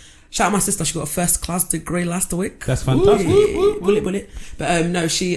So my dad, the expectation was very different. So he didn't really. My brother was almost left to find himself and discover his greatness himself. Whereas with the girls, it was a case of, you know what I expect of you. Like, it was almost like you know what to do. Like, go and we knew. Do you know what I'm saying? We know that, go and bring the grades home. That was our thing, and go and be academically brilliant and go and do these things. Because also, I think for my dad being, first generation immigrant, I don't know what to call it. Yeah. You have these opportunities available to you, so maybe back home you wouldn't have these opportunities. Yeah, there's that. So it's within you to exploit these opportunities that are available to you and grab what you can. Grab it. So I think that influence, obviously. So I think as a dad, I think it's for you to just, I would say, reinforce this idea that your daughter can do nothing is beyond your daughter. Nothing is, I'm sure you do that already, but just that, and I think as well, like, as dads, you are the first man she'll ever love. Because even me, I always said I'm going to find a partner that, I never said it, but my sister told me the other day, like, you met a man just like daddy. That's what you did. And it's the same qualities I saw in my dad. My dad's very compassionate. He's very kind. He's very patient as well. I mean, obviously, me and my mother, you know why. But, so all these qualities, and just generally how his view of women and how he treats women, like, women love my dad. Like, there's Uncle Kimiko. Like, they really run for my dad. Like, they really like him because how he treats women. Whereas in a lot of Nigerian women that we saw, uncles growing up didn't treat them the way my dad treated women. How does he treat women? He's very with respect. Oh my God, can I say, right? we took my dad to a Turkish restaurant the other day, right, about a month ago, and there was a belly dancer. Come on, see my dad. My dad's head was down. He wasn't even looking up. The woman was gyrating near my dad, and his just head was down. So he's very respectful of women. My dad's very helpful and very useful. So women like the fact that I think I found in particularly Nigerian culture, men are very dismissive of women. Go and do women things over there. Go and do it. Whereas then my dad was very much a case of, don't worry, I'll do it for you. I'll help you. But he's like that genuine with everybody, men and women. But women in particular, they were, I like you. They love my dad. Like to the point mum was like, it's your father. Like, look at him. Always running for people. Like she knows my dad. So yeah, but she's kissing her teeth. But that's probably one of the reasons why she likes him as well. You know my dad bangs out the gym now. Is it? Hey my God, let me tell you a story. So my dad turned 60, right? And I started thinking about mortality and health and stuff. And So you scared him? No, You scared him to the gym? No way. This is what happened. So I said to my dad, okay, because he's been doing overtime. I told you for 30 years, my dad's been doing overtime. And as a result of his age, if he worked overtime, it would affect his take home. So he had to reduce his hours to what his regular shift is. So I found he wasn't doing anything. So I said to my siblings, what's daddy doing? My sister was like, my dad took 2 weeks off and they went back to go and do the extra shift. And I said to my dad, what are you doing? He goes, I just wanted to help them. I said, no, like you're not getting paid for it. Hold on, you mean whilst he was off? So whilst he was off, he took. He So basically, went to work. No. So he basically, once he turned 60, he had to reduce his hours from the overtime hours to a set shift. So what he was doing now was doing his normal overtime hours, because ultimately he was bored at home. He had nothing to do. So I said, okay, Dad, I want you to enjoy yourself. I said, you know what? I remember an old uncle, one senior, Big Daddy used to come to London, and he joined the health centre to use a sauna. So you know what? I know it's good. He's getting older, his bones and all of that. And he said, okay. So I took my dad to the local Nuffield Health Centre. I said to the guy, look, sign up my dad. This tall-looking guy, one Viking. I said, Omar, listen, you show my dad the sauna and the swimming pool. Don't show him any other thing because he's going to do his induction. I was like, cool. He's like, yeah, don't worry. I said, listen, he's an older man. Because my dad walks quite slow. I noticed the job, and even in this country, it weighs him down physically. I've seen it over the years. When he's in Nigeria, this man straightens his back and he's just jumping over, just gisting with his friends. I saw the difference. So I said to the man, okay, just take him to the sauna, and that's all I want him to do. My dad calls me a week later. I was like, Dad, why are you out of breath? I'm running. Where are you running to? I'm on the treadmill. I was like, why? I just love it. My dad bangs out the gym 3 hours a day. He's in there every day. My dad bangs it out. Yes. To the point where, so he bangs out of the gym, right? And no, my sister goes to me, what have you done, man? He goes to the same gym as my sister. She's like, he's in there more than me, man. They're commenting. I was like, fine. So I said to my dad, take it easy. He goes, no. I enjoy it. I said, Dad, what are you doing on the treadmill? Just walk at a nice pace. He's like, no, I must run. Why? Because I can. He literally bangs out of the gym because he goes to the gym. Because I use the sauna, the steam room, and I swim every day. To the point where we went to dinner when we saw the belly dancer, and this man, when he rocked out, your dad would wear, uncle clothes, uncle. Nah, my dad had night tracksuit, night trainers, and it was like, because it was with my brother, they look like, I swear to you, like my brother and my dad, they look like homies. And next to my mum, he looks so much bouncier, man, just walking. I swear to you. So, but let me tell you something. Do you think your dad has a what's the word? Young spirit? No. Like a obsessive personality. No, it's not. The word is not obsessive. What is it when you gamble and you're Compulsive? Not compulsive. Addictive personality. I have it. So when I do something, I do it. I probably overly do it, but I think it's more because he knows I'm paying for it. My dad he doesn't like wasting money. Yes. He doesn't like wasting money. Big up all the Nigerian dads. So hey, you're paying how much? Hey, that is it. I will go. He was like, I'm there. I haven't missed. I haven't missed. Let me tell you something. I'm fine with it. Let me tell you something because you said it last time. I know.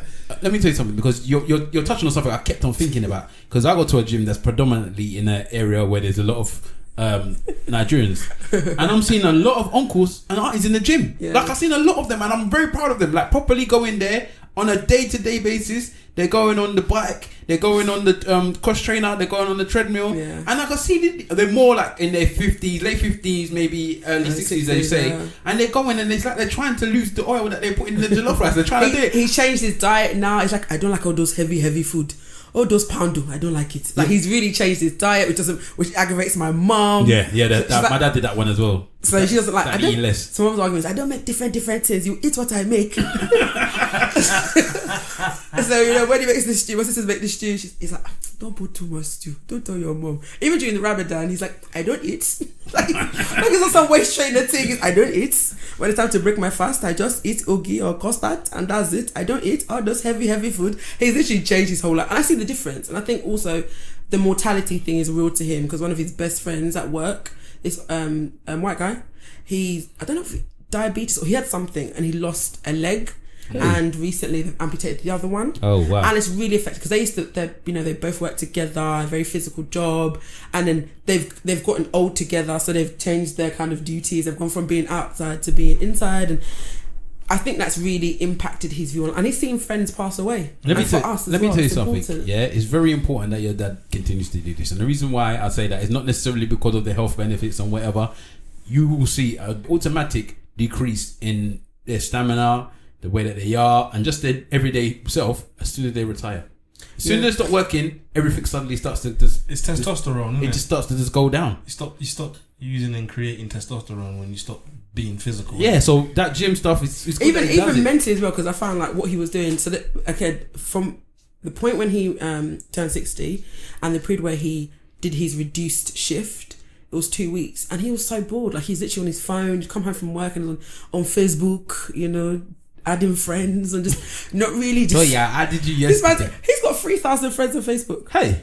We said to my dad, like, bro, who are these people? I know them. I know all of them. Listen. Make sure you promote the podcast, yeah?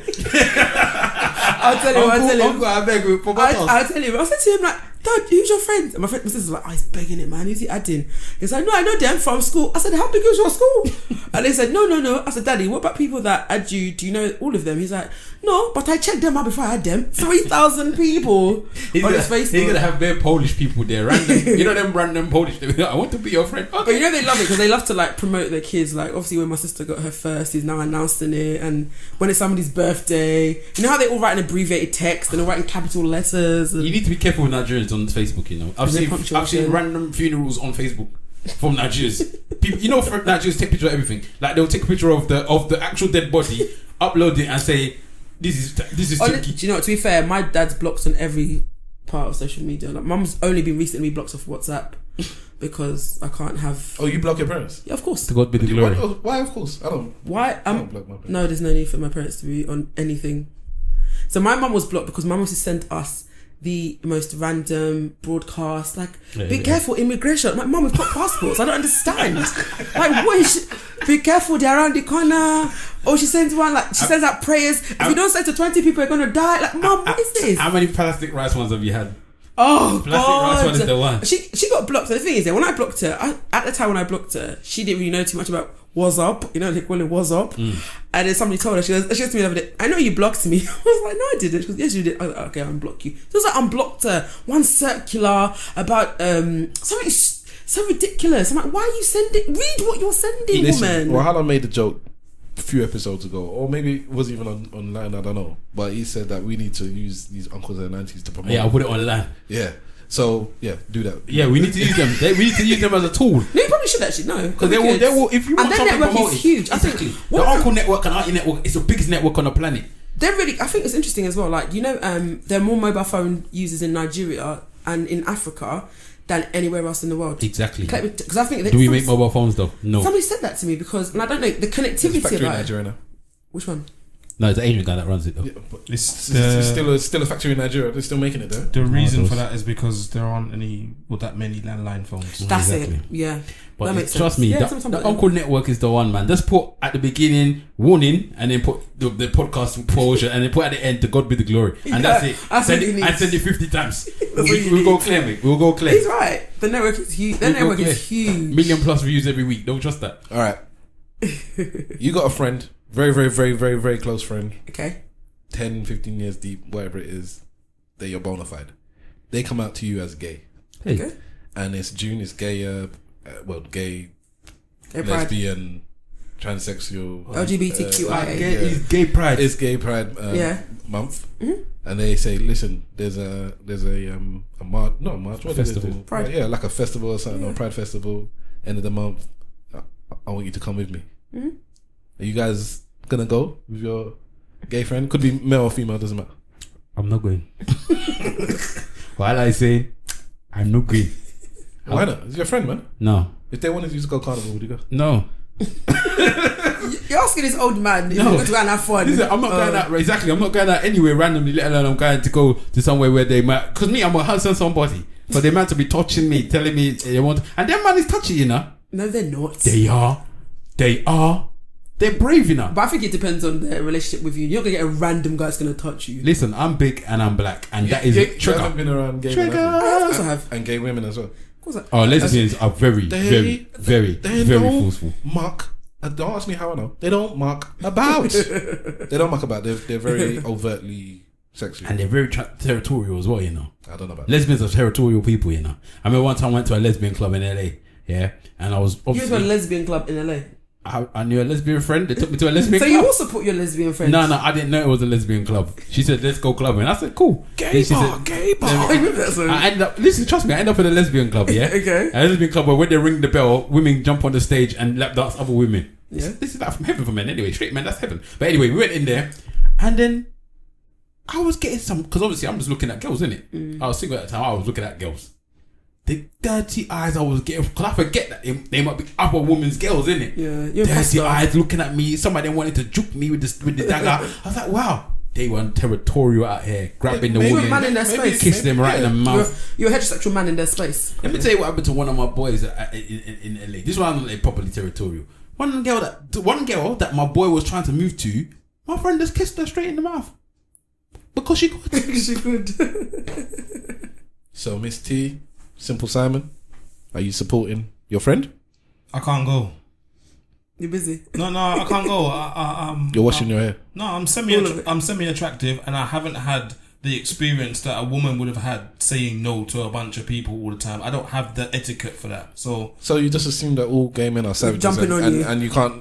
You're gonna have to be back in the I am semi-attractive. And they're very free with their sexuality in these pride events. So like they're kissing, they're doing jiggy there.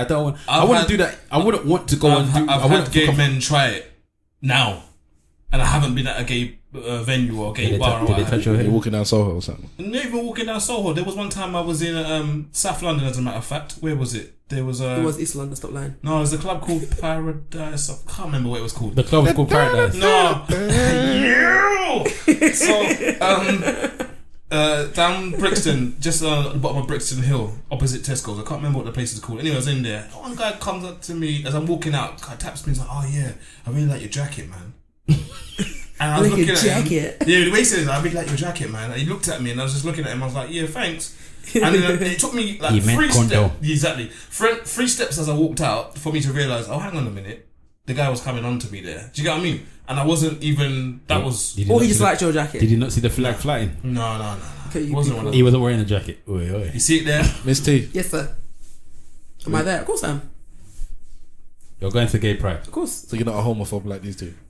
why does it have to be a phone? I just want to toss that out there. I'm trolling. trolling. He's trolling you. I'm trolling. I don't care. I'm not going. I'm going. It's a party. Why not? A street party. So okay, It's Carnival in Rainbow. if you do get Carnival in rainbow. I love it. if you do get attention from other females, and because obviously they can say they like it, and that's not you can just brush it off, but they're kind of like aggressive with it, so that you're being groped or touched or being kissed. No, there's boundaries. Like, would you like leave and like this is too much? Because let's say that's the That culture sounds like of the, assault, boy. But I don't. From what I know, because I know people have been to gay pride, I don't know that behaviour. I know people can be quite forward, but that's like you're asking a woman that's going to like bashment raves and things. So there's a way to just say, look, that's not appropriate, and step away. I'm not going to. I'm saying she's had practice. Man, It's not about practice. but I wouldn't assume at gay pride they're any more forward. I would think if you're anywhere there, else. they'll be like, "Why are you here if you're not involved?" Not at all, because I think they recognise that those who identify as heteronormative attend these things. heteronormative. Yep. Listen. Okay. Sorry. What about straight pride? What if there was a thing called straight pride? Do you think that gays, Straight pride is life. do you think gays will go there and Straight pride. and Straight pride. No, but I'm saying if there was one called straight pride, yeah, right? Why would you have straight pride? I don't know. You can't even use that as an example because the whole Woman, listen to what I'm saying to you. No, but it's a redundant point because the whole point of pride is born out of the fact that these people have been oppressed. Yeah, they don't have the space. I'm just changing the name. So let's say there was straight pride, yeah. You can't be proud of being straight. You can't be proud of being straight, and you can't be proud of being white. Those are the two things you're not allowed to be proud of. Oh my god! It's true. That's a nonsense. It's absolute nonsense. Listen. Everyone in life has something that they can have an injustice or fight over, except a middle to upper class white man. Because you have nothing. It's like, what is you have everything, because everything is geared towards you. You have women that can say, I'm a woman.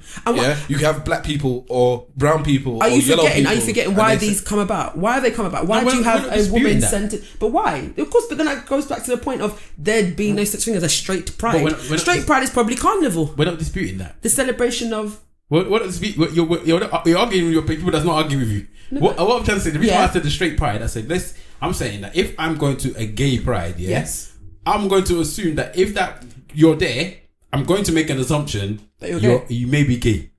Okay. Yes, so it's the same way that if you go to something called straight pride and you're there, I'm going to make the assumption you're most likely going to be First straight. of all, it's not called gay pride, it's called pride. It was good gay pride. No, they changed it from gay pride now to pride. Before it was gay pride. It was gay pride before. Yeah, now because of the LGBTQ, NMNOP, now they are complaining. They are complaining. Which one is I think intersexual. Is that not I don't for boxing? I think the gays and the lesbians don't like all of these extra initials. I think what you remember is there's different people identify with different things. Did you say intellectual? Intersectional. So you got lesbian, gay, bisexual, transgender, intersexual, asexual, queer, queer and questioning. Yes, so QQ. Yeah. Okay, sorry. Continue. So my point of the reason why these things came about is because they're not celebrated, or they're not, if anything, society has been is structured in a way that oppresses them. So this, not the media. But the media is not always reflective of what's happening in everyday life. Yes, in the media. The media oppress gays. Yes, because if you have something that happens and something's gone wrong, what you have is the Muslim man did this, or you'll have the immigrant did that, or you'll have the young black youth did this, or you'll have the gay person did that. When did you see somebody say the gay man shot somebody? They will mention sexuality. Guaranteed. Yeah. Go look at some. That's one side of it, but I feel like the gay community has more media presence in a positive light than blacks do. I think you black gay people. I think sometimes you got because I know some queer, gay, transgendered black people. So you know them. Yeah, of course. Trans black people. Yeah, of course. You know trans. Yeah, of course. Do you accept trans in the village? What do you mean accept them? No, not the people. You accept people as people, but do you accept the idea of trans? I accept you can be who you want to be. What's my own there? Doesn't concern me. So when people say they're transracial, do you accept that? Oh, don't do this because I can't do the transracial because I think transracial is a nonsense. But transgender. Do you know what? I don't accept transracial because I just think it's a nonsense. There's no academic answer for it. I just think it's a nonsense. And Rachel Godozi and the rest of it are nonsense. But transgender, do you know, it's one of the things where I think you're a hypocrite. No, I'm not a hypocrite. I just don't. 1 minute you said people can be wherever they want, and then the next minute you said to me, no, not that one. You're nonsense. Transracial is very different. I think racial, obviously, race in itself is not as fluid as sexuality. I think race is obviously a social construct. But we're not talking about sexuality. We're talking about physicality. So what are you saying? Accept. If you are born as a man, if you're born with we're talking about transgender. They're saying I'm a woman in a man's body. No, they say I don't identify myself with the as race. male. Yeah, I don't identify with the sex that was assigned to me at birth. Okay, and that's the same thing with the race.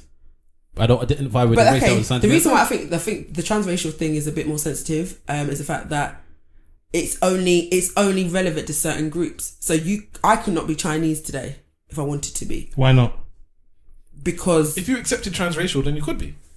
But if transracial became an acceptable thing to do, then you could be Chinese tomorrow. Yeah. Potentially, I could. But I think, to be honest, I think that I think most of them is nonsense. What the trans thing? Well, I think. What do you mean by nonsense? What do you mean by nonsense?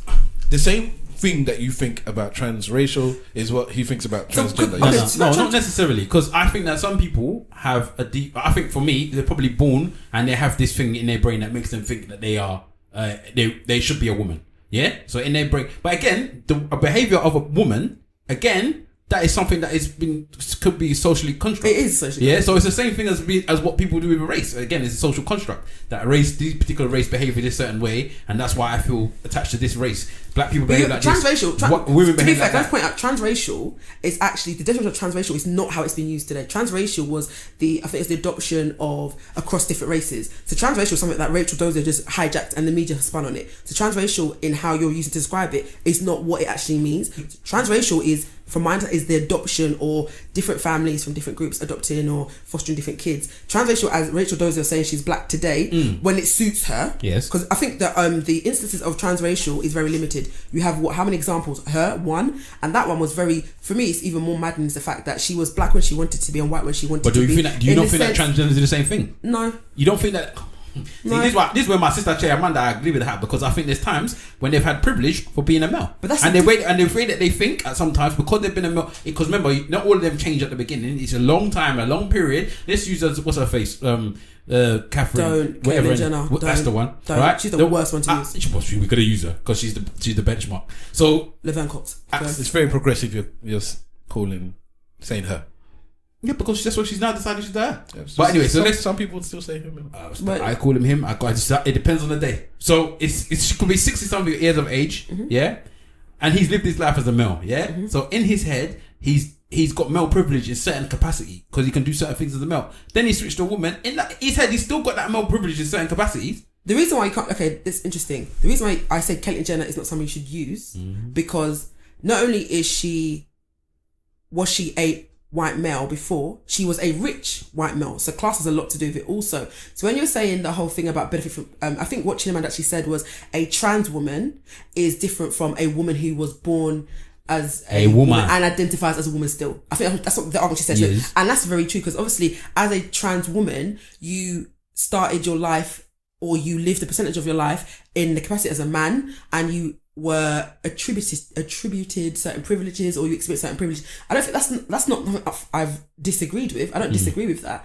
I think and the reason I said I don't use Caitlyn Jenner is because the white male the white trans is very different from a black trans. So amongst the trans community you're going to find a high percentage of suicides, unemployment rates. So all these things happen and I don't know what point I'm trying to make. But it's no. What I'm trying to say, like the reason why I said I don't use Caitlyn Jenner is because she still doesn't believe in like gay marriage or gay adoption and these. She for me still behaves like a white man. She still behaves like a white man. He refused to cut off the penis and he still wants to sleep with women. But it's interesting about that. And I mean, have you not used the internet? That a man. Have you not? No, but have you not? In terms of like sexuality, The wonderful world web. the sexuality. So you said she hasn't cut off her penis.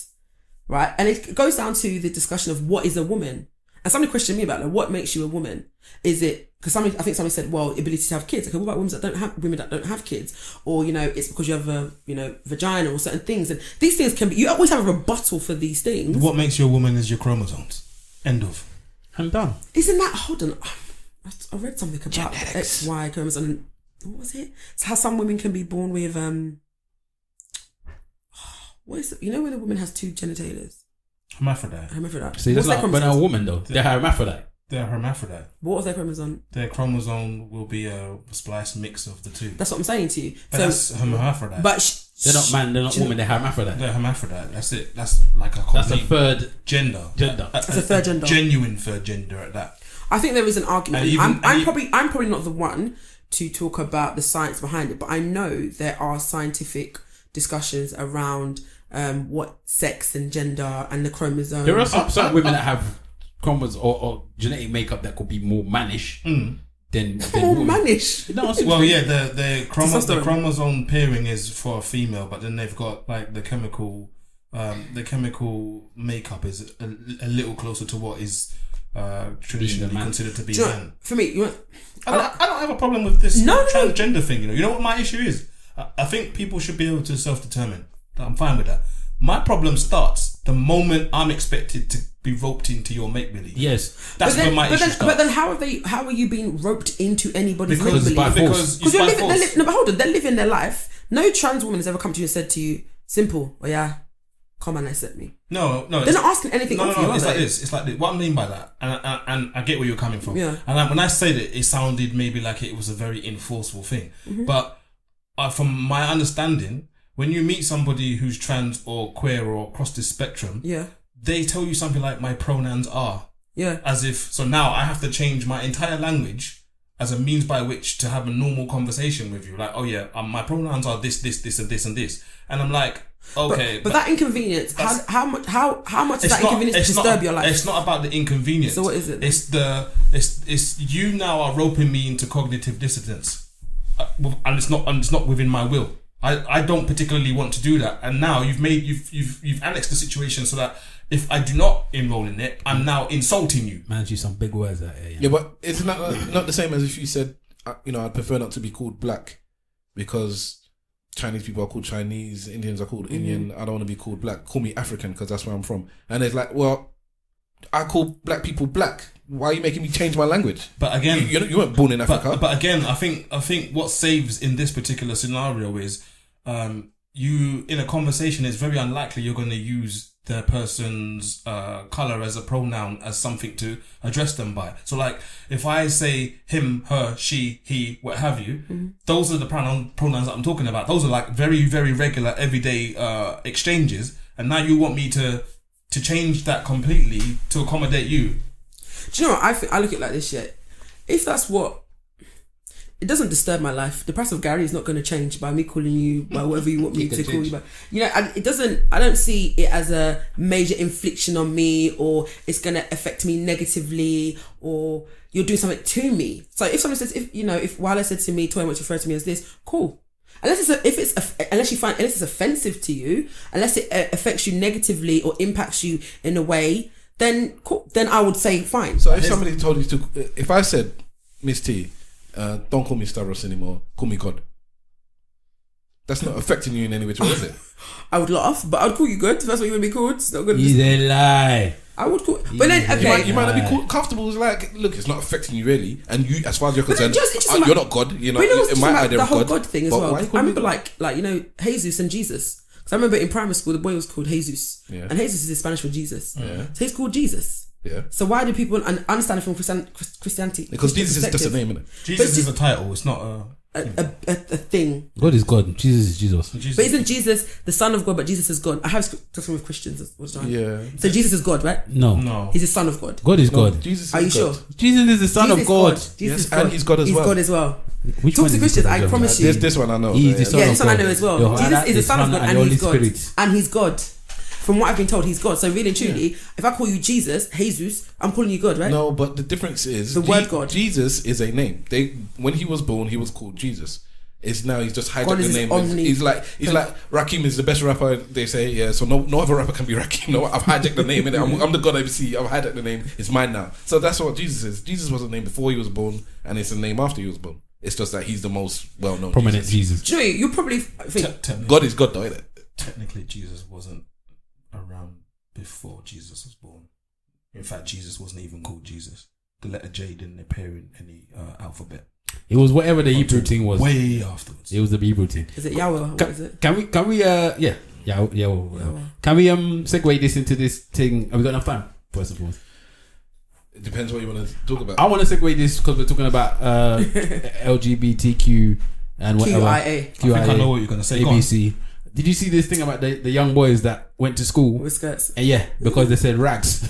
Because it was okay. Just to let you know, in London, it's been extreme. In England, basically as well, it's been extremely hot. They're not from London, right? It's been in the 30s and above, right? So for England, like Celsius. no wind, Celsius, no breeze. degrees Celsius. We've all been places where it's hotter and we haven't felt as hot. This discomfort. There's something different about the heat. It's a stinking heat. Like if you move, sweat is just pouring down from your things. It's very draining. It's just ridiculous. So it's been ridiculously hot. And certain people in, I think a few boys in school went to school in their shorts. Yes. And was sent home. In fact, some people did that at work as well. They were sent home. And they've said, you know what? This is not fair. Because women are allowed to wear skirts in this type of weather. So the men, again, for once are complaining about women, said they can wear skirts. So why can't we wear our shorts? But they said no, it's against the dress uniform code policy, yeah, and the uniform policy. So they said, all right, then fine. And then they came back in skirts. What do you think about this? I'm saying this now. Whoever decided or organized or constructed that idea that, all right, then fine, if we cannot wear shorts, we're going to borrow our friends' skirts, our sisters' skirts, and whatever, and modify them and and that person is a future leader. I'm These telling were you, secondary school. that was my first thought. Gangster. Yeah, There was no gangster. Nigerians in that lineup though, were they? Because their dad would beat the hell out of them. You're going to wear what? It was My friend, you will gangster. swear too. I believe it was like a very good school. Does that mean there's no Nigerians there? No, Was it good that school? is not what I'm saying. Please. No, I'm just saying. I think that Was it private that means school? something in terms of what's happened. Because I don't think you'd have this in a city school. Of course not. Isn't it? You wouldn't have it. Whereas I think some of these parents actually came home, told their parents this is what's happened, and some people Yeah. borrowed their mum's skirts, Probably. and they were encouraged that yes, fight the power, do something So different.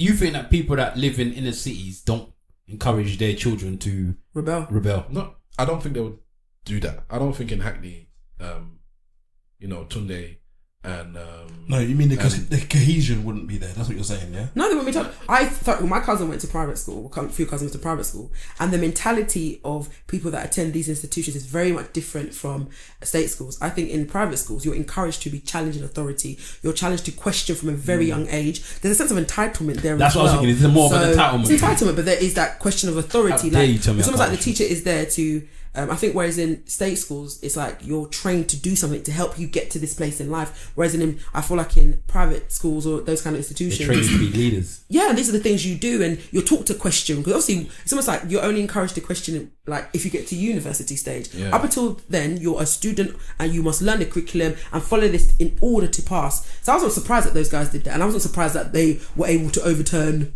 yes, the rules got policy. changed. For me, It's a nonsense rule. if it was my son and they came home and they said, listen, I've got sent home because I'm wearing shorts, and the boys and I have decided that we're going to wear skirts tomorrow and go in and do it that way because skirts are allowed, I would let my son do it. Yeah. Don't bring it to granddad's This house. is what I would probably fail then, because I would send my son back to the school in the shorts and let them phone me. That's what I would do. Okay. That's a Simple good point. Simon's gonna be one of them fathers that's there in the school that's making up bare noise. No, because if I'm not mistaken, it's a health and safety regulation. I'm sure this with HR that your office or your working environment can't go above a certain temperature without you being able to either go home or be given the right equipment to allow you to not be above that temperature. I can't remember what the exact degrees is. Yeah, but nobody says the temperature's not at a certain level. It could be nice and cool in the office in the school classrooms, but they're just still without heat. So if it's nice and cool in why would they want? Because outside, isn't it? It's hot. Man. not Walking on the just way to like- school, on yeah. the way we're going into the I playground. think It's it's hot. uncomfortable. It's the heat. I think the reason why we probably take this stance is because they did it to prove a point, as opposed to saying, as I think it's interesting, I saw different reactions. Some people were like, well, I've never sent my son in a skirt. Whereas I don't think these boys were wearing skirts because they like skirts. Yeah, they yeah. were doing it to prove a point. I get that. And There's I a think, lot of fear out here because this is what I'm saying. And that's why I say it links back to the thing. There's a lot of fear out there, especially by straight people and especially by straight men, I believe as well, that this LGBT community is taking over. It's on the TV. What would you let your son do it? Will I let my son do it? If he came home and said what I just said. I don't know. interesting enough, I wouldn't let my son. I think, no, I would, after, like, when I thought about it, I said, okay, see what he's doing. My son came home and said, oh, mama, wear a skirt. I said, face your book. Exactly. My first reaction is, If face they your book. explain it to you the way they explain it, I would have been like, do you know what it is? I think I would have gone to the school as well. I'm not a rebellion. My dad's always taught me, don't Follow the disturb at rules. school. Yeah, so I'm a rule follower. So I would be like, suffer. This is the thing with me. I'm a bit like tell Misty. my son, troll the school. No, troll the school, I'm a bit troll the like school. Misty. I'm a bit like Misty. Hey, Misty, If black girls. the rules said in the rules, and I knew that the rules were you are not allowed to wear shorts, and I went to go and send my child there, whose fault is that? Yeah, that's very different. Yeah. Whose fault is that? I hear you, but it's a stupid rule. No, but you're the one that went to go and send your child to a school. That's And, what- and that- don't you that is sign? why I Don't you said- sign an agreement with the school when you enroll your child Most that of you're the going to adhere to all the rules of school and the dress code policy? So you're aware of the policy. There's that, but then for me, this is a private school, is it? If I'm not mistaken. Yes. Yeah. Private school is there are tuition fees, which means I'm paying my It's money. true. Yeah, but you paid money to do that foolishness. It's not their fault. I'm paying my money. No, it means that if an issue that comes up that's serious enough, because I am now an investor and I'm vested in interest in this school. If I have a problem with something and enough of us have a problem with that same thing, then you have to listen to us, whether you like it or not. You can listen to you. You don't have to adhere to what you say. You will do it. Listening I to get- you. Go on, sorry. I get all arguments on this issue, and I understand Simple Simon sending them back in shorts to fight the power. So be it. I get that, and that's cool. I just think that it's maybe not class is not the word. It's just like there's a bit of panache with the skirt wearing one that made me like actually cross my arms and be like, see, you get me, like, I'm a Nigerian. No, see, for me, I looked at it the other way around. I'm like, the issue that you had was with shorts. Now you come and put skirt to join into the matter where there's no issue with skirt. That doesn't. No, the issue is that the girls have one rule where they can wear something because they can wear trousers or they can wear skirts which allow their legs to breathe in the heat. I didn't know that. Yeah, okay. And the men can only wear trousers. We have no form of clothing that allows our legs to breathe. So if you're not going to let us do it the way that is sensible, because boys wear shorts or women can wear shorts as well. I'm really surprised about that. They didn't allow them. It's just they do it. Shorts is not very. It's not seen as to be it's meant to be casual wear. It's not this I country, think it depends on the school. I think it's the age as well. It's this school. in primary school you can wear shorts, but when you get to secondary school, clearly it's this school, innit? That's why they just fell over and they realised. And this you is a probably as stripping well. rule. This weather is not normal. It's not normal. It's not normal. I would send my child with Niger Shokoto, the little one, the one that would breathe. So, but Wahala, you just Wallace said and this that kid with native to Wahala school. and Miss T, you're saying that if your child gets sent home and it's like we're not allowed to wear shorts, you'd be like, okay, then just put on your trousers and go back, and that'd be not fight, not big deal. It's just like just go back. I would if somebody's going to fight, it's going to be me to go. It's going to go and fight. I'm not going to go send my child to go and fight the school. But would you? What? Would you go there and make Yes, it? if the thing was Take it affecting, into account, it's not- if the thing was affecting me or my son was saying is penning him to go and wear that trouser to school, and I can see proper. But, okay, it's not. Then go and wear your trousers and show your The mouth. point is, it's Nonsense. the principle. Because What the principle? Anyone, You signed the thing. anyone can wear trousers. It's not killing you to wear trousers in that heat. Yeah, But you Are signed you, it. so the girls were definitely allowed to wear trousers. I'm not sure. Okay, so But I'm gonna assume that they're not gonna force women that you must wear skirts. But Yeah, they will. I'm only assuming. no, because sometimes the uniform is set. So I'm not assuming the girls can wear trousers. Usually they say trousers and skirts. No, for not girls. usually. No, they don't. They normally say skirts. I went to a girls' school. It was skirts. Where are you getting trousers from? When I went, my You school, weren't allowed to wear girls trousers? weren't Why allowed you to wear- wear where's trousers the trousers? until they fought for the right to be Trousers able to were wear in trousers. PE. Why are you wearing trousers? Wear your skirts. And they even brought summer dress. So I don't know what was the. Okay, right. I take that back. I don't know. I haven't done the research. I think for to me, check. again, I think what Wahala said as well. I think from my training from my dad, you're not there to be rebellious to this education system. You're there to learn and get the best out of these schools. So I would not send my child, say, go and rebel. You go and rebel. No, because I don't want. I think for me, it's the idea of instilling in children that I waver on this. The act of going against authority. Yeah. Because I think then you equip kids with this idea that if you don't like something, you can just do what you like and change it in So that that respect. means your children will never Black Lives Matter. Because that's what I want to teach my child. And that's the thing, it's interesting. I think it's the context is very different, isn't it? Yeah, It's the context. Mm-hmm. That's very different from school, because you're going to school to do for a particular purpose. If I'm paying a lot of money, what have you been a rebel for? Go and read your book. We grew up with the notion that your teacher was your parent. When I'm not there, that's your parent. When I'm not around, that teacher is me. You know what? I used to think like this, and I used to be along the lines of just do what you're told kind of thing. Adults, as long as they're sensible, you know, your parents, your teachers, if they're sensible, they're not trying to tell you to do something that's wrong. And do as you're told. Yeah, they're trying to help you.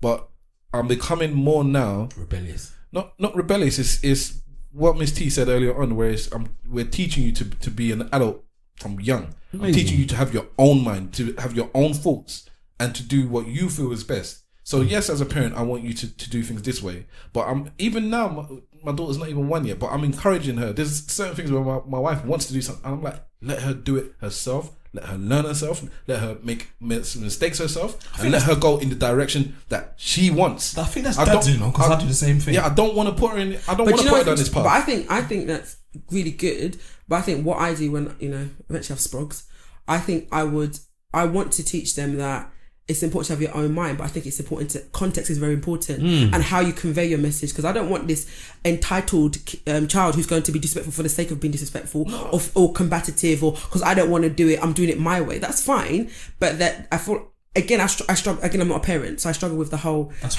where I am right now. Yeah, how to encourage them to be free and carefree and not to restrict themselves, but also I want them to understand there's a game going on and you need to play your role and play your position in order to do certain things. See, I don't know about the game thing, but what I do definitely want them to understand that There is a game thing, because I'm sure you're going to teach your son there's a way to conduct yourself in certain situations. I'm gonna tell him that he needs to have a respect for a certain level, and it needs to. And when I say respect, I mean he needs to respect certain people to a certain level and do things a certain way. So I get what you're saying with this game thing, but I want them to know that there is respect before they decide they're going to break that barrier of I'm doing what I want type thing. So you must understand respect, know the level of respect, and know that the consequences of your actions of breaking that level of respect can be this, and this before you decide you're going to go and break. Because if you're teaching your kids to question everything and to challenge everything, how do you when they're going to start challenging you and telling you? So you are their parent.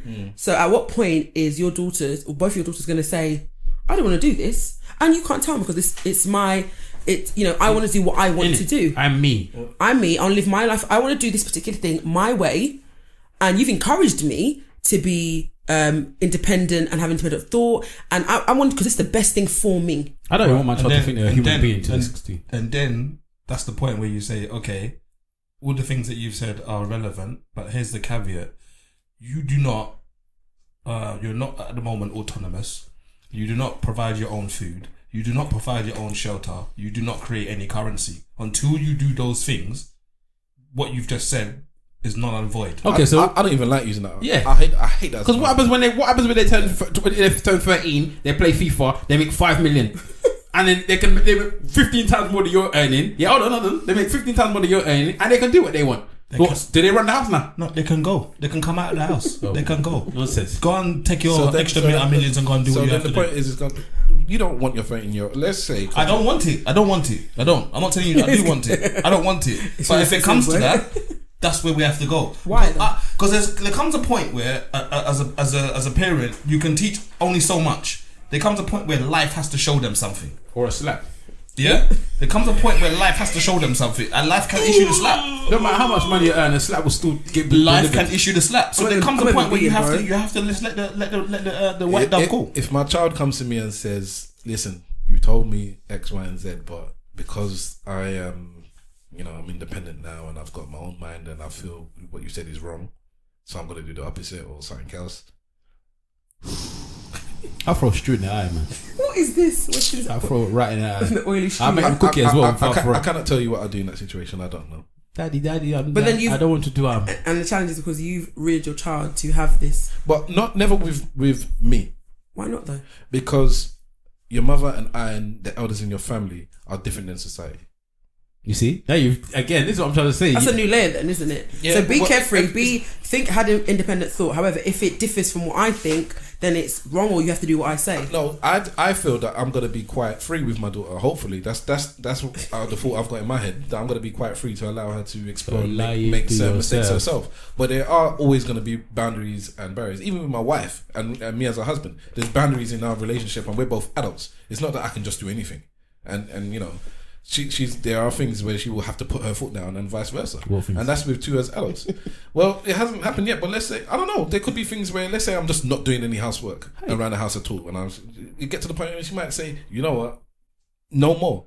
You have to pull your weight in the house. Yes, we both got jobs, we both look after the daughter, and you're leaving me to do all this other stuff as well. No, you pull some weight. Useless. Yeah? And then I have to look at that and realize, okay, she has a point, and then pull my weight.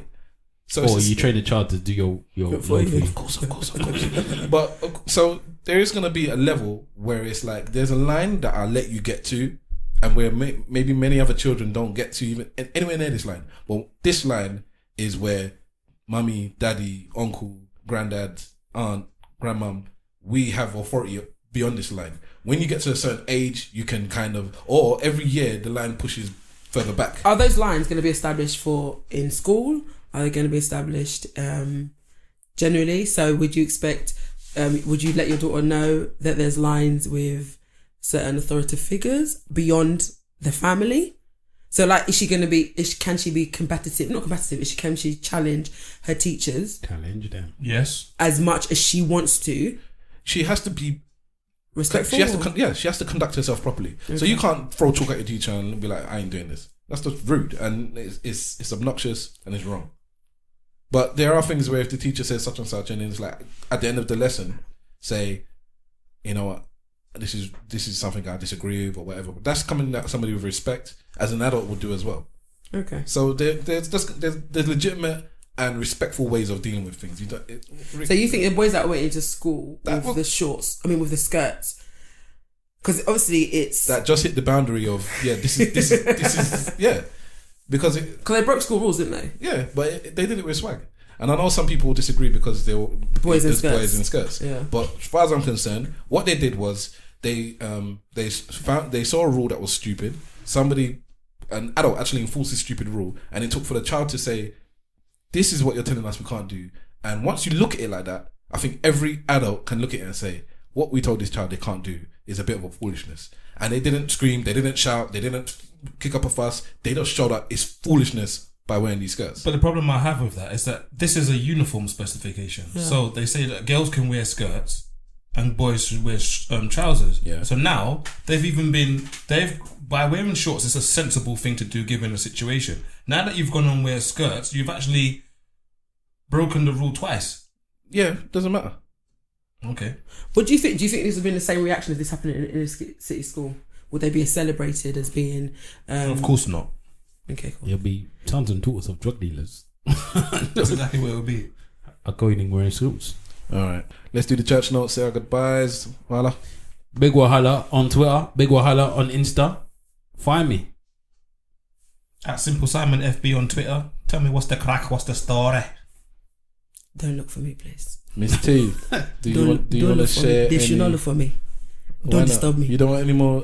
I told Simple about Tinashe's fans coming after me. I don't want any more problems. Who's Tinashe? The light skin one? The singer. She came after me. What was it you said anyways? Nothing. I just you said found some receipts for her. She made a comment, and I found an interview. What was the comment? Are you one of those people that went and searched? No, 12 years I didn't. No, because I'd read it. No. Oh, no, what's the comment first? Let's not get into it. It's another discussion. So save it. Bring me back. Bastards. I war.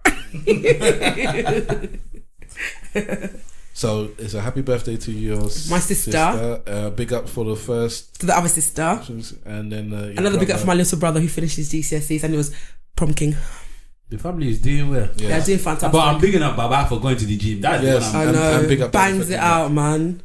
Night tracksuit. His present for his Father's Day was a new tracksuit. I'm here for that. I'm here for all of that. Bangs out, man. I need to go and see Uncle and prostrate. Trust me, he'll push it for you. Man just pressed up something in there. Samuels, I'm there. You can't beat me. Come on. Come on, let's do this. First to 100. Exactly. He'll do it. To 100. I don't. Give him time. He's trust me, and he's small. He's proper bouncing. When he's talking about one walk slow, he's just like, come on. You see the smile on your face when you're talking about it. I'm proud of it. I love my dad to bits, and I think again the mortality discussion is something I really worry about because he's older. But stop putting that in the air, you know. Yeah, love my dad. All right. Even though he called me a spinster 3 years ago. That's so good. And you haven't forgotten. You haven't married. Alright, I'm Stavros Boss. Catch me at Stavros Boss everywhere. Catch us collectively at ESN Podcast on Twitter and Instagram. If you want to send us a question or comment, please email us. Eyebrows are nice. Thank you. Yes, and people think I cut my eyebrows. They look like you've been threading them. I woke up like this. Some arched eyebrows. Yeah, that's why you can't go gay pride. Wow. That's why you can't go gay pride. Yes, Stavros. Yes, You're not serious. You're not serious. Yeah. You can catch me at Miss T Official just to come and tell me how nonsense these guys are. I'll put yourself there. I can now tell you about Uncle Stavros' eyebrows. They're looking very fluky, fam. Good grief. They're just arched to perfection. Am I red? I feel so. Any Look at that. When you go to get your eyebrows threaded, it's a big deal for women, you know. You have to say to her, not too thin and give me an arch. You've already got that. I tell my woman, leave it. Every woman's eyebrows is 95% no, of women's they're not. They are. They're not. Just leave your eyebrows alone. No, they're not. Anyways, that's another discussion. It is because women should leave your eyebrows alone. I'm just trying to get another invite, basically. Don't worry, you'll be back. Oh man. You can email us at esnpodcast@gmail.com. Rate and review us on whatever podcatcher you're 5-star, please. Yes, 5-star on Apple. Only for this one because I'm on it. It's called Apple Podcast now, not iTunes anymore. Oh really? It's changed? Yes, it has changed. Wow. It has changed. Or whatever else you may listen to us.